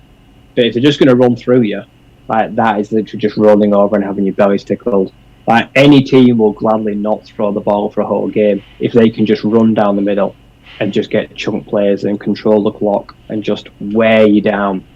It's just not a good way to run a team. So, no. Unless that linebacker DJ Taylor's going to come in and help stuff the run, it won't be a good addition. Like I said, they've got to, even if they have to change their front, they've got to do something to shore up the middle. Yeah, and it just makes it even more ironic that they lost to the Big Ten team that's probably known for rushing the ball much better than anyone else at the minute, and they got that shocking run defense there. But like you say, they were all injured by the time it got round to that. So if Minnesota were at full strength, it would have been a lot more of a different scoreline. The schedule, they start away at UCLA, then they're at home to Eastern Kentucky and Marshall, then they're away at Mississippi State, away at Akron. So the toilet bowl, they've got to travel on the road. They're at home to Buffalo and Miami, Ohio. They're away at Central Michigan, at home to Western Michigan and Kent State. Then they finish away to Toledo and Ohio. Again, brutal road schedules for some of these teams. UCLA and Miss State as your first 2 away games is not pretty, and probably going to be some 50 or 60 burgers dropped those weeks. Yeah. Do I see 4 wins there? I don't know. I don't know if I do. I feel like the game with Akron, if they lose to Akron, Christ, they're in danger. They'll be in real trouble. That is the game, you circle that. That is really a benchmark of where you are. Like I said, Ohio, like I said, they're no mugs. I know that's not so. Yeah, there's not many winnable games on that for a team that can't stop the run. Because most of those teams are just going to run over them. Yeah, that's what I see as well. Zach Charbonnet, week 1, is going to absolutely dice them. Buy stock in Zach Charbonnet week 1 because that is going to be brutal. So the player to watch to round this out, the linebacker Darren Anders. He's in his 4th year. He's 6 foot, 235 pounds. He's a first team All MAC linebacker, consistently getting better year on year. Had a massive 2021 again. 124 tackles, 9.5 for a loss, 3 sacks, a pick 6, 2 passes defended, and a forced fumble. Again, these guys were on defense who were getting battered all the time. Their guys do rack up production, but this guy potentially be legit going into his 4th year. So yeah, keep an eye out for the linebacker Darren Anders. Now we are getting to our last few teams now. I think we've only got three more to go. So we're starting with the Buffalo Bulls. Established 1894. They play in the UB Stadium. 2021 season they went 4-8. They were 2-6 in the MAC. Weird one this, because when it came to rivalries, they don't have one. And they must be the only team in college football who doesn't really have a rivalry. Apparently they've got a loose one with Bowling Green, but it ain't really one. So yeah, a rivalryless college football team. Didn't think I'd ever see one of those. The coach, Maurice Linguist. 2nd season, he is 38 years old. So he started off at Baylor as a grad assistant. He's been to Valdosta State, James Madison, Had some time at Buffalo, Iowa State, Mississippi State, Minnesota, Texas A&M. He's a defensive coach, by the way, so safeties, cornerbacks, mostly safeties, DBs, cornerbacks, mostly secondary his entire career. And then in 2020, the Dallas Cowboys hired him as DB's coach. He was only there a year, though, because Buffalo came along and gave him his first head coaching job. But he was hired on May the 7th, because last year Buffalo's head coach left it very late to leave.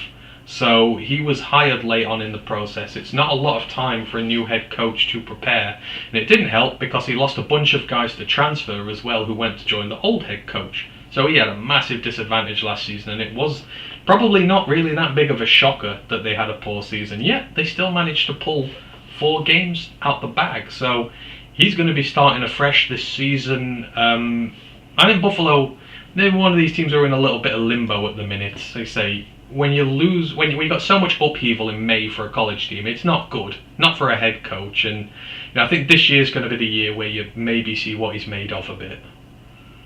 Yeah, a lot of uncertainty last year. Like I say, you lose a lot of players, and also getting in May, it's not easy to bring players in. Most of the big names have been taken out of the portal, or to get a young head coach like him to try to attract players to leave the portal come Buffalo, they're probably been like, no thanks, we don't know what you're about, we don't know you, we don't know what they're going to do. So it was certainly a baptism of fire, like I say. And Buffalo teams in the past have been great.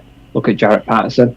He had a phenomenal year at Buffalo, and then, like you say, suddenly 2.5 years later, they're struggling because, like I say, their identity is gone. They need to get back to what they know. They used to be a very run-heavy, ground and pound kind of team, and they might want to get back to that as well. So this will be the year where you see all the hard work that was done last year, and a whole off-season. I don't think it can be exaggerated how big having a full off-season is. Oh no, absolutely. I think you're going to see something much different this year. So let's look at the team, and he had a lot of headaches to deal with this year. He's got a big headache to deal with this year. They've lost starting quarterback Kyle Van Treese. He's transferred out to Georgia Southern. So this is another headache he's got to deal with. So he's got a quarterback battle on his hands. So back up there, guy named Myers, and then the Rutgers transfer Cole Snyder. Myers holds an edge. He went 107 of 200 attempts for 1,316 yards, 10 touchdowns and 9 interceptions over 18 games. 7 of those were starts over the last 3 years. That's all been at Buffalo. He's an alright runner, 276 yards and 7 touchdowns on 93 carries. Decent rate there. Cole Snyder played in 9 games at Rutgers. He's only thrown for 165 yards, 1 touchdown. He's had very limited snaps, so I can't find a winner at this at the minute. It's still an out-and-out battle there, so you've got to find your starting quarterback first. The team overview, as Ryan's already said, Buffalo is known for running the football. See Jarrett Patterson a couple of years back. He had that 500-yard and 8-touchdown game. It was mad. But they are returning a 1,000-yard rusher this year. So Dylan McDuffie is the guy there at the minute. He was an X-factor on the offense last year. Unfortunately, they've lost the steady hand at quarterback. So they're going to need to find a guy, because if they stop throwing the ball, then this guy who's suddenly had a bit of room to run in, and that is going to find himself all the attention in the world. If they can't throw it, they're going to stuff the run more. And another bigger headache, they've lost 4 of their 5 offensive linemen this year who they've been running behind. Now they've transferred in Sidney Walker. He's the centre from UConn. He's very experienced, even though that UConn team isn't that good. But that only fills one hole up. So you've got to find a new quarterback, and you've got to find a new offensive line to try and get that run game going. Now they've made efforts to try and improve the wide receiver core. So they've got in Justin Marshall from Louisville, and I don't know if you know about this guy. He's from Arizona, but he has the best name in the world. He's called Booby Curry. Booby Curry. That is a hell of a name there. And they're bringing back top receiver Kean Williams. He returns. So they've got potential playmakers in the wide receiver room, but they've got to find that quarterback. On defense, the front 7 is stacked. They've got 8 guys who have over 200 snaps, but the secondary is full of youngsters and transfers. And the defense was 81st and 77th defended against the run and the pass last year. So both disciplines need some improvement. But as we've said, this coach has had a full off season with these guys here, so that should help out a lot for things to start with. But this probably another season. He's probably going to need at least another season, I'd say, here, just to fix some of these lingering issues and give them a chance going forward. Because, Cal Vantree's gone, 4 of the 5 offensive line gone. That's going to take a bit to replace. Yeah, I'd say they're trending in the right direction. I'd say they'd like to maybe win 1 or 2 more games, but I think they'll be pretty consistent as they were last year. I expect they'll be better in the rankings, even if they don't get the wins. Like I said, the offense, it's got pieces. There's pieces, it's not whole yet. The defense, a little bit wet behind the ears, probably a little bit naive. Like I said, they've got a young secondary. So if anyone is going to dramatically improve in this half of the division, it'll be them. Because the sides we already spoke about what. Yeah, no, exactly. There is opportunity here for them to get the wins this year, and it just all depends on that quarterback. You get him sorted, then this team could potentially surprise a little bit this season. The schedule, they start away at Maryland, they're at home to Holy Cross, then they're away at Coastal Cal in Eastern Michigan, at home to Miami, Ohio, away at Bowling Green and UMass, at home to Toledo, then they're away at Ohio and Central Michigan, and then a doubleheader at home to finish against Akron and Kent State. So, I mean, Bowling Green's on there, UMass is on there, Akron's on there, Holy Cross is on there, Coastal Cal have been gutted, Maryland, it's probably stretched too far, but there are opportunities there for the man who, gets his team going. Yeah, there's winnable games there. There's no one there that's going to put an absolute shellacking on them. Like, it's not loaded, like, say, some guys have got Tennessee and Ohio State. Maryland, explosive, but also can be vulnerable. We've seen Maryland shoot themselves in the foot because their style of football. Like I say, they might be able to score some points against Maryland because they do leave themselves exposed because they play basically air raid football. So, like I say, it's certainly a good warm-up for the rest of the season. Like I say, Holy Cross did have a big FBS upset last year, but I'd like to think it's Buffalo. Is UConn big? They could try handle them, yeah. So yeah, there's 3-4 wins there easily. Yeah. I think the rest of it they might be able to chip away and get some others. So they won't be any worse than they were last year. Yeah, there's some low-hanging fruit for them, isn't there, if they want it. Right, finishing these guys off, the player to watch, another linebacker. I need to deal with this. Linebacker James Patterson.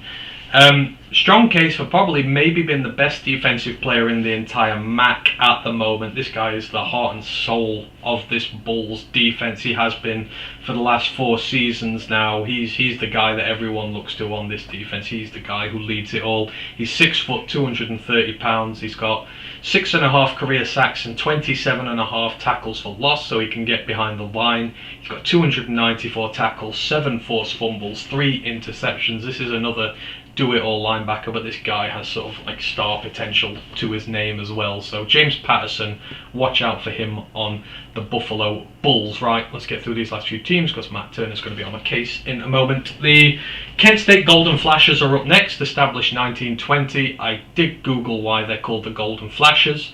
Apparently the name was decided by a school contest in the 1920s where they came up with a name for them to be named, and the winner got $25, and the winning name was the Golden Flashes, hence why they are called what they are. They play at the Dix Stadium. 2021 season they went 7-7, 6-2 in the MAC. They were Eastern Conference champions, and I mean 7-7 sounds meh, but their season started against Texas A&M, Iowa, and Maryland. So they had a brutal schedule to start with and still managed to pull it back. That's why their out-of-conference record wasn't so great, and that's understandable. Rivalries with Akron Bowling Green, discussed both of those. Coach Sean Lewis, this is his 5th season. He's 36 years old. Yes, this is a young head coach. He's been at Akron, Eastern Illinois, Bowling Green, and Syracuse. He's an offensive guy, mainly wide receivers and tight ends, and he was a co-offensive coordinator. When he was hired at Kent State at age 32, he was the youngest head coach in the entire FBS. He took over a team who had finished rock bottom of the East Division, and it showed year 1. He went 2-10. But he flipped it year 2. They went 7-6. They made the Frisco Bowl where they beat Utah State. Then they went 3-1 in the COVID-shortened year, and then last year they went 7-7 to gain Lewis's first Eastern Conference title, which That is some turnaround from the team he inherited. Now, this is a bad conference. Do you reckon he can now turn them into potential champions here? You know, something long term? Because this conference is there to be won. Well, depends who the quarterback is, doesn't it? Because they're losing a very big name. See, and going back to their name and their look, they look a lot like San Diego Chargers. I wonder if the fan that picked the name was a San Diego Chargers fan, because they had alternate units. Yeah, the lightning. They had alternate units last year as well that were powder blue and yellow, and they looked fucking terrible. But they looked like the Chargers, so yeah. But no, this team, up and coming. They've got an up and coming head coach that's making a name for himself that could get a good job. But this year will come down to who is under centre, because they're filling some big old boots at DC. Yes, they are indeed. So let's get into this team. I can see Matt is listening, so I'm on the clock. So, star quarterback Dustin Crum. He is in the NFL now, I believe, with the Kansas City Chiefs. So this is a new age in the quarterback room with the Golden Flashes. Colin Schlee appears to be the next man up. He's 6'3", 218 pounds. Expectations high for him. He's had some flashes in this offense in Dustin Crum's absence there. He's performed well in limited snaps. He's gone 24 of 37 for 351 yards, 3 touchdowns, no picks, 212 yards and 4 touchdowns on the ground. Yes, the sample size is small here, but his yards per attempt is 11.1 so far. The quarterback rating is 171.3 so far, so small sample size, but maybe something there for them to work with. The team itself, now, two sides of the ball here, they're night and day for Kent State. The offense carried them last season under Crum. They ranked 4th in the country in total offense. They were 4th in offensive rush success, 19th in offensive pass success.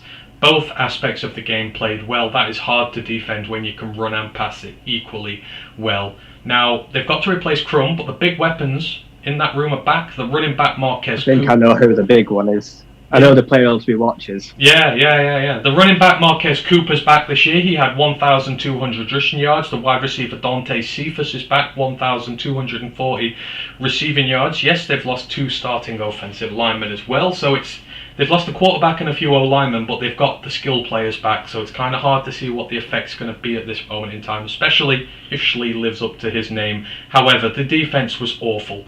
Truly awful. They ranked 124th in total defense, so they were bad in both disciplines. 117th in the run defense, 116th in defensive pass success. Pick your poison, it works against them. However, he's brought in a new defensive coordinator this year. He's gone, and you might know, you watch FCS, right? But he's brought in Jeremiah Johnson from the Northern Iowa Panthers. He was defensive coordinator there, and his defenses are mean. 2021, the Panthers defense ranked 14th in the FCS in total defense, 13th in scoring defense. They created 27 turnovers, which ranked 4th in the FCS. They recorded 35 sacks, which is 14th in the FCS. You know, this might not hit home right away, but this potentially for them is a really good hire to fix up a really bad problem for them. Yeah, they can't just keep carrying the defense. They had an offense last year that could do it. They've got, in my opinion, the best receiver in the league. Cephas is fantastic. Really fun to watch as well. He is someone that's going to have draft. I think he's eligible for the draft next year. I think he's going to be a sneaky guy to watch. But yeah, the defense has got to sort it out. Like I said, that is why ultimately they failed in their bid to win the championship, because their defense, someone stopped their offense, the defense couldn't compete, and it all went wrong, unfortunately. So this offense, if it lives up to it with a backup QB, they're just one average defense away from making a title run. That's all they need. It just needs to be a little bit better across the board. So they're not in a bad position. Maybe a new defensive coordinator is all they needed. Maybe he can get the best out of what's already there. Well, you know, look at this schedule. I told you that some of these road schedules have been rough so far. So, week 3, they're at home to Long Island. The other first 3 week 4 games, away at Washington, away at Oklahoma, away at Georgia. I mean, that's just not nice. Oklahoma, Georgia, Washington away from home. That's brutal. They're at home to Ohio, away at Miami, Ohio, and Toledo, at home to Akron, Ball State, away at Bowling Green, at home to Eastern Michigan, away to Buffalo. I think they're going to need to claw their way back to a plus 500 this year if they're going to do so, because that's 1 and 3 written all over it to start with. Yeah, they're going to really struggle out of conference. In conference, I like them. I think they could have a sneaky good year in conference. Couldn't they give Washington problems? I don't know, because Washington last few years have not been great, and they've really struggled to put away some smaller sides. They've shown them too much respect. Well, they lost to Montana last year. Exactly, and I think Kent State should take a lot of heart in that. So that is a game to watch. Washington may really struggle to put them away and make hard work of it. Georgia and Oklahoma, they're probably going to ship 100 points. But it is what it is, isn't it? Like I say, it's a good learning curve to go against the best defenses. And then when those 3 games are gone, then the real schedule starts. Yeah, absolutely. Isn't Cameron Ward the quarterback at Washington now? Yes, he is. So they might struggle if he's there, but that'd be interesting. I might look for that first week of the year. Right, the player to watch, the wide receiver Dante Cephas, 6'1", 178 pounds. He's had to earn his way to be the guy here, but he's done it. He took over as a starter last year. He got 82 catches, 1,240 yards, 9 touchdowns. He's a first-team All-MAC performer, so he is the guy to watch. He's not related to our own Cephas, by the way. It's spelled a little bit differently, so no, there is no relation there. Right, got to get through these last 2 teams quick. Miami, right. So the Miami, Ohio Redhawks, a favourite of yours last year, Ryan. 1888, they were established. They played at the Yager Stadium. 7-6 last year. 5-3 in the MAC. They were the only other side in the East, apart from Kent State, to get above 3 wins. Rivalries with Cincinnati, Ball State, and Ohio. The Ohio rivalry is called the Battle of the Bricks. It was made up by a marketing team in 2002. There's no reason it's called that apart from it is a marketing ploy. And the Ohio University players, when they win the game, they get a mug with the game information of the rivalry win over there. So they get a game day mug. That is about it. Not much going there. Yeah, with all the stats on it. Coach is Chuck Martin. He's in his 9th season. He is 54 years old. He's been going since 1992. He's been all over the place. He's a defensive coach. You can have found him at Eastern Michigan, Grand Valley State, which he was for a very long time. He spent 5 years there as a head coach as well. He was at Notre Dame as a defensive backs coach, safeties coach, and a recruiting coach. Then he was quarterbacks coach and offensive coordinator. He flipped for a little while. Then he's been at Miami, Ohio since 2014. His tenure at Grand Valley State was something. From 2005 to 2009, he lost just 1 regular season game and 2 postseason games. He set a new record for consecutive wins. He had 48 wins in a row. The original record had been set by Brian Kelly, the now Notre Dame coach, who was not Notre Dame. Where's he gone? LSU. The new LSU coach. First year as Notre Dame offensive coordinator. They went undefeated. They made it to the FBS championship game. They had a really good year. They went 12-0. In Miami, Ohio since 2014, he is 39-52. He's 33-26 in the MAC. So in division, he's actually been pretty decent, but the out of conference results have been a little bit brutal, to say the least. But that's not a bad record for a team like Miami, Ohio, is it? No, I think when you look at the MAC genuinely across the board, out of conference, they're all bad because they all get shit schedules. Like I said, these are not teams to build Power 5 schools. They just don't have it in them. So you have to really judge them in conference. Like I say, he's done really well, and this is a team I've got a lot of hope for. Like I say, so I've got a QB that a lot of people might think they know because they do. But yeah, this is, and like I said, he sent a linebacker. Oh, is he related to the obvious one? His brother, yeah. Yeah, they sent 2 big players to the draft last year as well. So Ohio, they're on a good spell right now. They're doing well on and off the field. Yeah, and like you say, it's because they've got the quarterback there with them. So the quarterback is Brett Gabbert. I'm assuming little brother to Blaine. Yeah. little brother of Blaine there. So he's in his 4th season, 6 foot, 205 pounds, quite possibly the best quarterback in the MAC now. I know a lot of the power ranking lists I looked at when researching have him number 1. He came to campus 2019. He's held the starting quarterback spot ever since he arrived.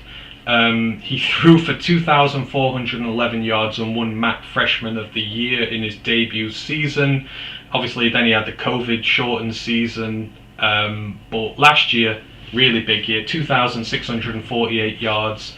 Led the MAC with 26 touchdown throws. Is 8.9 yards per attempt, ranked 2nd amongst starters in the conference, and he led the MAC in passing yards per game at 264.8. The team itself, the offense needs a little bit of tweaking. So like I say, the quarterback has come back for his senior year. They didn't think that he would, but he has done. That's a big relief there for them.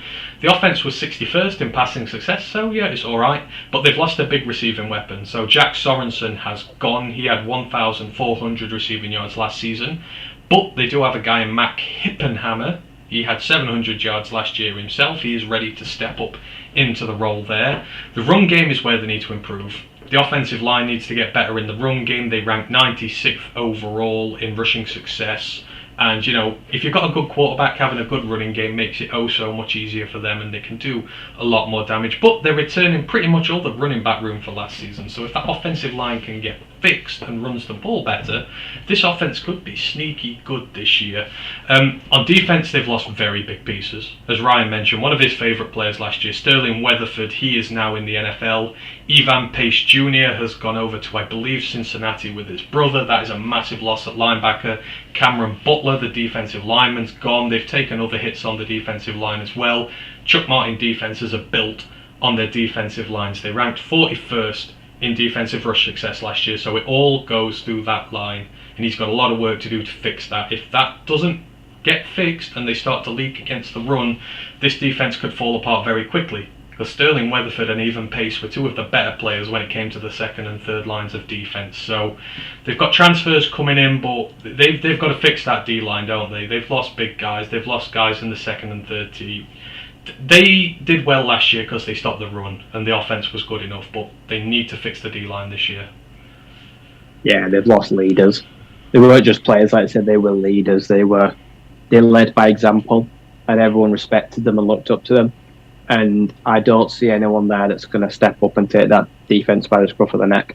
Someone needs to step up, and someone has to be the guy. Someone, like I say, Sterling was the guy, 4-year captain, never took players off, was involved in everything that they did that was good. This team, the offense, is built to win a championship. The defense this year is where the question marks are around. I said, Brett's come back for a final year because he wants to try and win something. So the defense is going to have to step up, because he's going to have another great year, I'm sure. He is going to go lights out in his senior year before the draft. But yeah, is it going to be equal on both sides of the ball? They could be the dark horse in the whole of the map. That's only if they can find some complementary defense, and I think that is where they will struggle. It's going to be a bit more porous this year. Yeah, I agree. And, you know, again, schedule just doesn't make it easy for them. So they start away at Kentucky. So, you know, Will Levis going to get his season on the way to getting drafted by the Lions, hopefully started there. Then they're at home to Robert Morris. Then they're at home to Cincinnati. Away at Northwestern. I mean, possibly. Away at Buffalo, at home to Kent State, away at Bowling Green, at home to Western Michigan, away at Akron, at home to Ohio, away to Northern Illinois, and at home to Ball State. I mean, again, it's one of those where there's lots of wins on there, and, you know, maybe they could give Northwestern a push if, you know, Northwestern are really bad. So, again, potential is there. Gabbert's working. If the defense comes up to play, there could be a sneaky good season for them. Yeah, it's Gabbert's going to love the opportunity to play on some big national stages. Like I said, there's some big ties, so I think he will make the most of it. I think the offense will score points in some of those games. Northwestern, it'll just be the defense. You don't want to get embarrassed in some of those games. Like I say, Cincinnati, total overhaul, so you don't know what type of Cincinnati you're going to get. So that is a side that is going to be really scared to play a side like this. Cincinnati will be worried of an upset there. Let's say that they're in the biggest flux of probably anyone of a Power 5 school. So, and Northwestern, I say they don't look great, so it could be a struggle for them too to put away an Ohio Miami side. So yeah, there's some chances there to take scalps if they want them. Yeah, absolutely. And then the player to watch, you'd look no further than Brett Gabbert. He is the guy to watch there. He is the guy who's going to have this team humming this season. So watch out for quarterback Brett Gabbert. Right, finishing off with the Ohio Bobcats. We will make this very quick. Formed 1894, they play at the Paddock Stadium. They went 3-9 last year. They were 3-5 in the MAC. Those defeats included a loss to Duquesne, who were in the FCS. This was sort of a hit and miss season for them there. Tim Albin is the new head coach there. He has started off at Northwestern State. He's an offensive coach. He's been at Northeastern State, Northwestern Oklahoma State, Nebraska, North Dakota State, and he's been at Ohio for a very long time. He's been at Ohio since 2005, so 13 years as offensive coordinator of running backs coach, 1 year as assistant head coach and all the other titles, and now he is the head coach going into this season. Oh, sorry, it's his second season. I do beg pardon. Second season. He went 3-9 in his first season, 3-5 in the conference. But this is another guy who took over a team who's just not been good in recent years. But at least he's known, he's known at the university. But sometimes, going for the sort of the nostalgic thing maybe doesn't work. But it was a bad team last year, so you kind of got to give him a pass for that. Yeah, that's it. I don't necessarily agree with the hire. You can't always fix things by just going with, good or reliable, like SpongeBob and his stick. Like, you need to take a risk sometimes. Sometimes you've got to go get a guy and take a risk, because the definition of insanity is doing the same things over and over again. And a bad team is going to try to keep doing the same things over and over again. Offensive coordinator becomes a head coach. Do they run a different type of offense? No, they don't, really. So I don't see how you get better unless you try something different. So you've got to be open to adapting. Yeah, no, absolutely. And, again, this is another guy who's dealing with a squad that's in flux. So it's maybe going to take him some time to figure this out. At the quarterback position, so they lost the starting quarterback from last year, Armani Rogers, although it was kind of a split system he was running there. So they've had a family sort of affair there for a while. So before this, there was a guy named Nathan Rourke who was there for several years. Curtis Rourke is the new guy who is there now that Armani Rogers has gone. So he was sort of tapped to fill the shoes of his brother when he left prior to the 2020 season. He started 12 games over the last 2 years, but he's kind of been in a little bit of a battle with other guys in that team. He's not been as good as his brother was, because Nathan Rourke was a really good quarterback when he was there in Athens. However, the stat lines are not too bad. He's thrown for 2,187 yards and 14 touchdowns. He's rushed for 344 yards and 3 scores in that run as well. Armani Rogers is gone now, so this is probably going to be his year to shine here. He's 6'3", he's 211 pounds, he hit 68% completion rating on his passes last season. So, this is a guy who has the potential to be good there, but again, it's sort of all more based on maybe rather than definitely. So, again, there's just so many unknowns with this team at the minute, even when it comes to the quarterback. Fun fact, Nathan Rourke is Canadian. He is playing his rookie year with the BC Lions in the CFL, and he is already breaking records for Canadian quarterbacks. He is taking the piss out of teams right now. It's phenomenal. I've watched CFL all year. Nathan Rourke is taking the piss. He is phenomenal. They love him already. He has been one of the greatest CFL quarterbacks potentially of all time. He's barely been there 18 months. His stats right now are phenomenal. So yeah, and he was very good at Ohio. So he's got a lot to live up to this family. So it's not going to be easy to relive what he's done.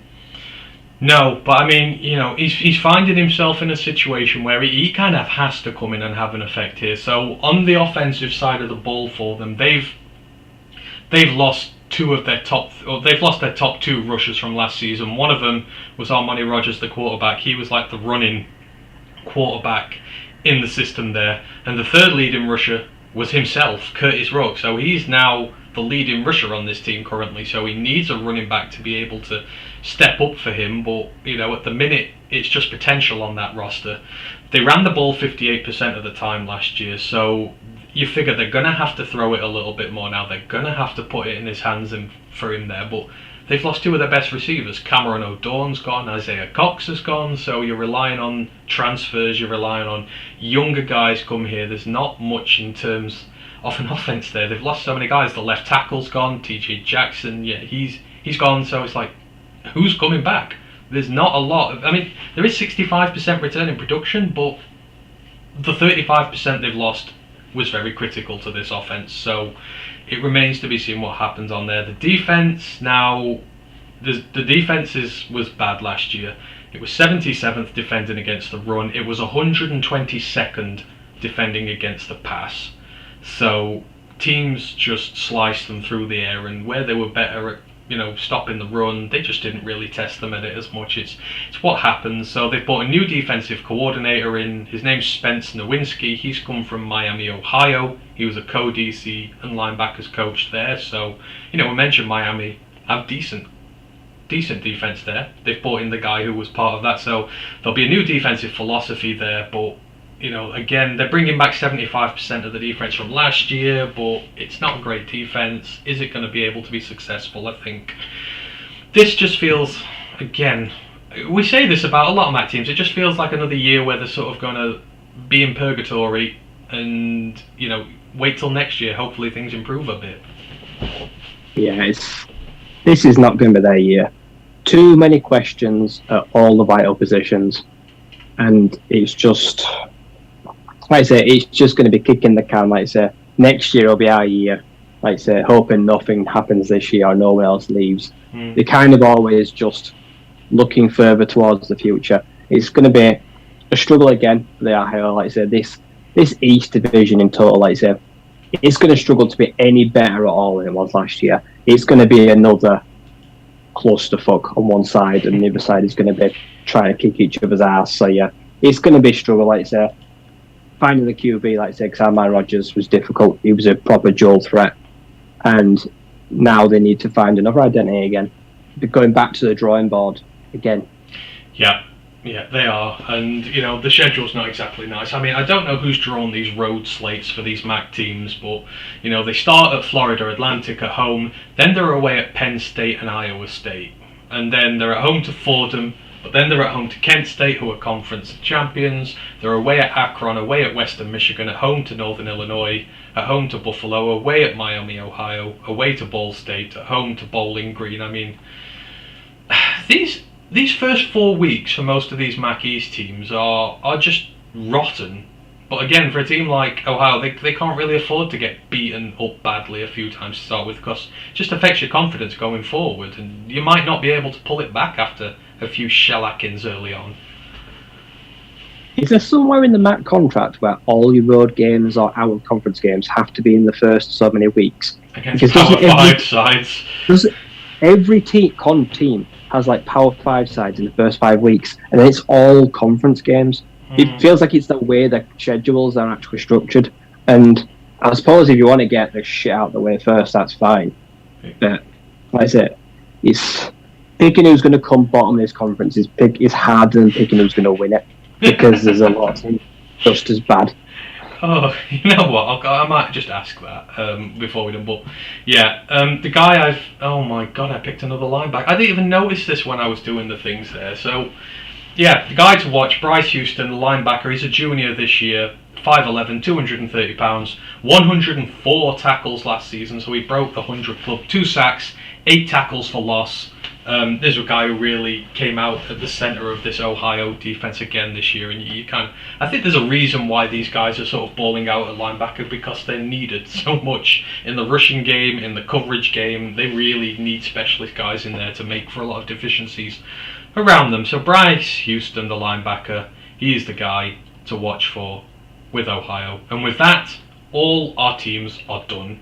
And as we need to move into another podcast, I will make this swift, but Yeah, this was sort of a case of Ashley's in the chat. Ant and linebackers, name a more iconic duo. Yes, thank you, Ash. I appreciate that. So as we do when we finish off all of these, championship game. So out of all these, who do you think? So remember, in the West you've got Ball State, Central Mich, Eastern Mich, Northern Illinois, Toledo, Western Michigan. In the East you've got Akron, Bowling Green, Buffalo, Kent State, Miami, Ohio. Give us a championship game. Give us a winner. NIU v Miami, Ohio. Ooh. NIU win at a canter. Oh, I like. That's a good one. That is. I like. I'm going to put Northern Illinois in the final, but I'm going to put them against. I'm going to put them against Kent State. I think if they can replace Dustin Crum, that team is still in a decent situation to go and win. And I think Kent State will get the revenge on them this year. So I'm going championship game last year, different result. So we've got that there. And then just very quickly to finish, who finishes bottom of the East because it's so bad? I think Akron. Bowling Green are bad, but I feel like Bowling Green have actually got a quarterback you might be able to trust. I'm going to say, I don't know. It's tough. No, I think Bowling Green finished down there. I just don't see anything for them this season. So, yeah, that is everything. That is the MAC all done up. Thank you to everyone who's listened to these shows. We've done the entire group of 5 and the FBS Independents. Sorry we couldn't do all the Power 5 as well, but week 0 is coming up this week, so we're going to switch our attention to the football coming forwards. We will be back this coming week before Ryan jets off to watch Northwestern versus Nebraska in Ireland. We'll be previewing week 0, and we'll finally start talking about some of the positional battles coming up to this season. So, as we did with the show last year, if you want to know anything about quarterbacks, running backs, safeties, in regards to the Detroit Lions, who you should be looking for, etc., let us know.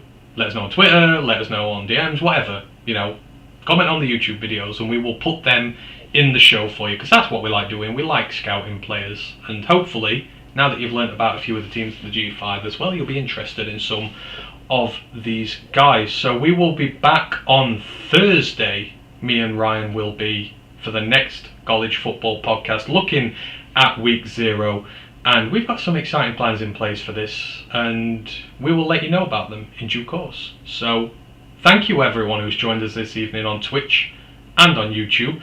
We are going to go into the main Detroit Roar of the Lions UK Detroit Lions podcast now. We are going to come back on a different stream, so go away, have a brew, enjoy yourself. That's what we're going to do, and then we're going to come back and we're going to talk some Detroit Lions football. I'm not going to do the socials because we'll do them on the main pod. You know them all anyhow, so... Until next time, until Thursday, or in this case, if you're staying in 5 minutes, we'll see you very shortly. Thank you ever so much. We very much appreciate it.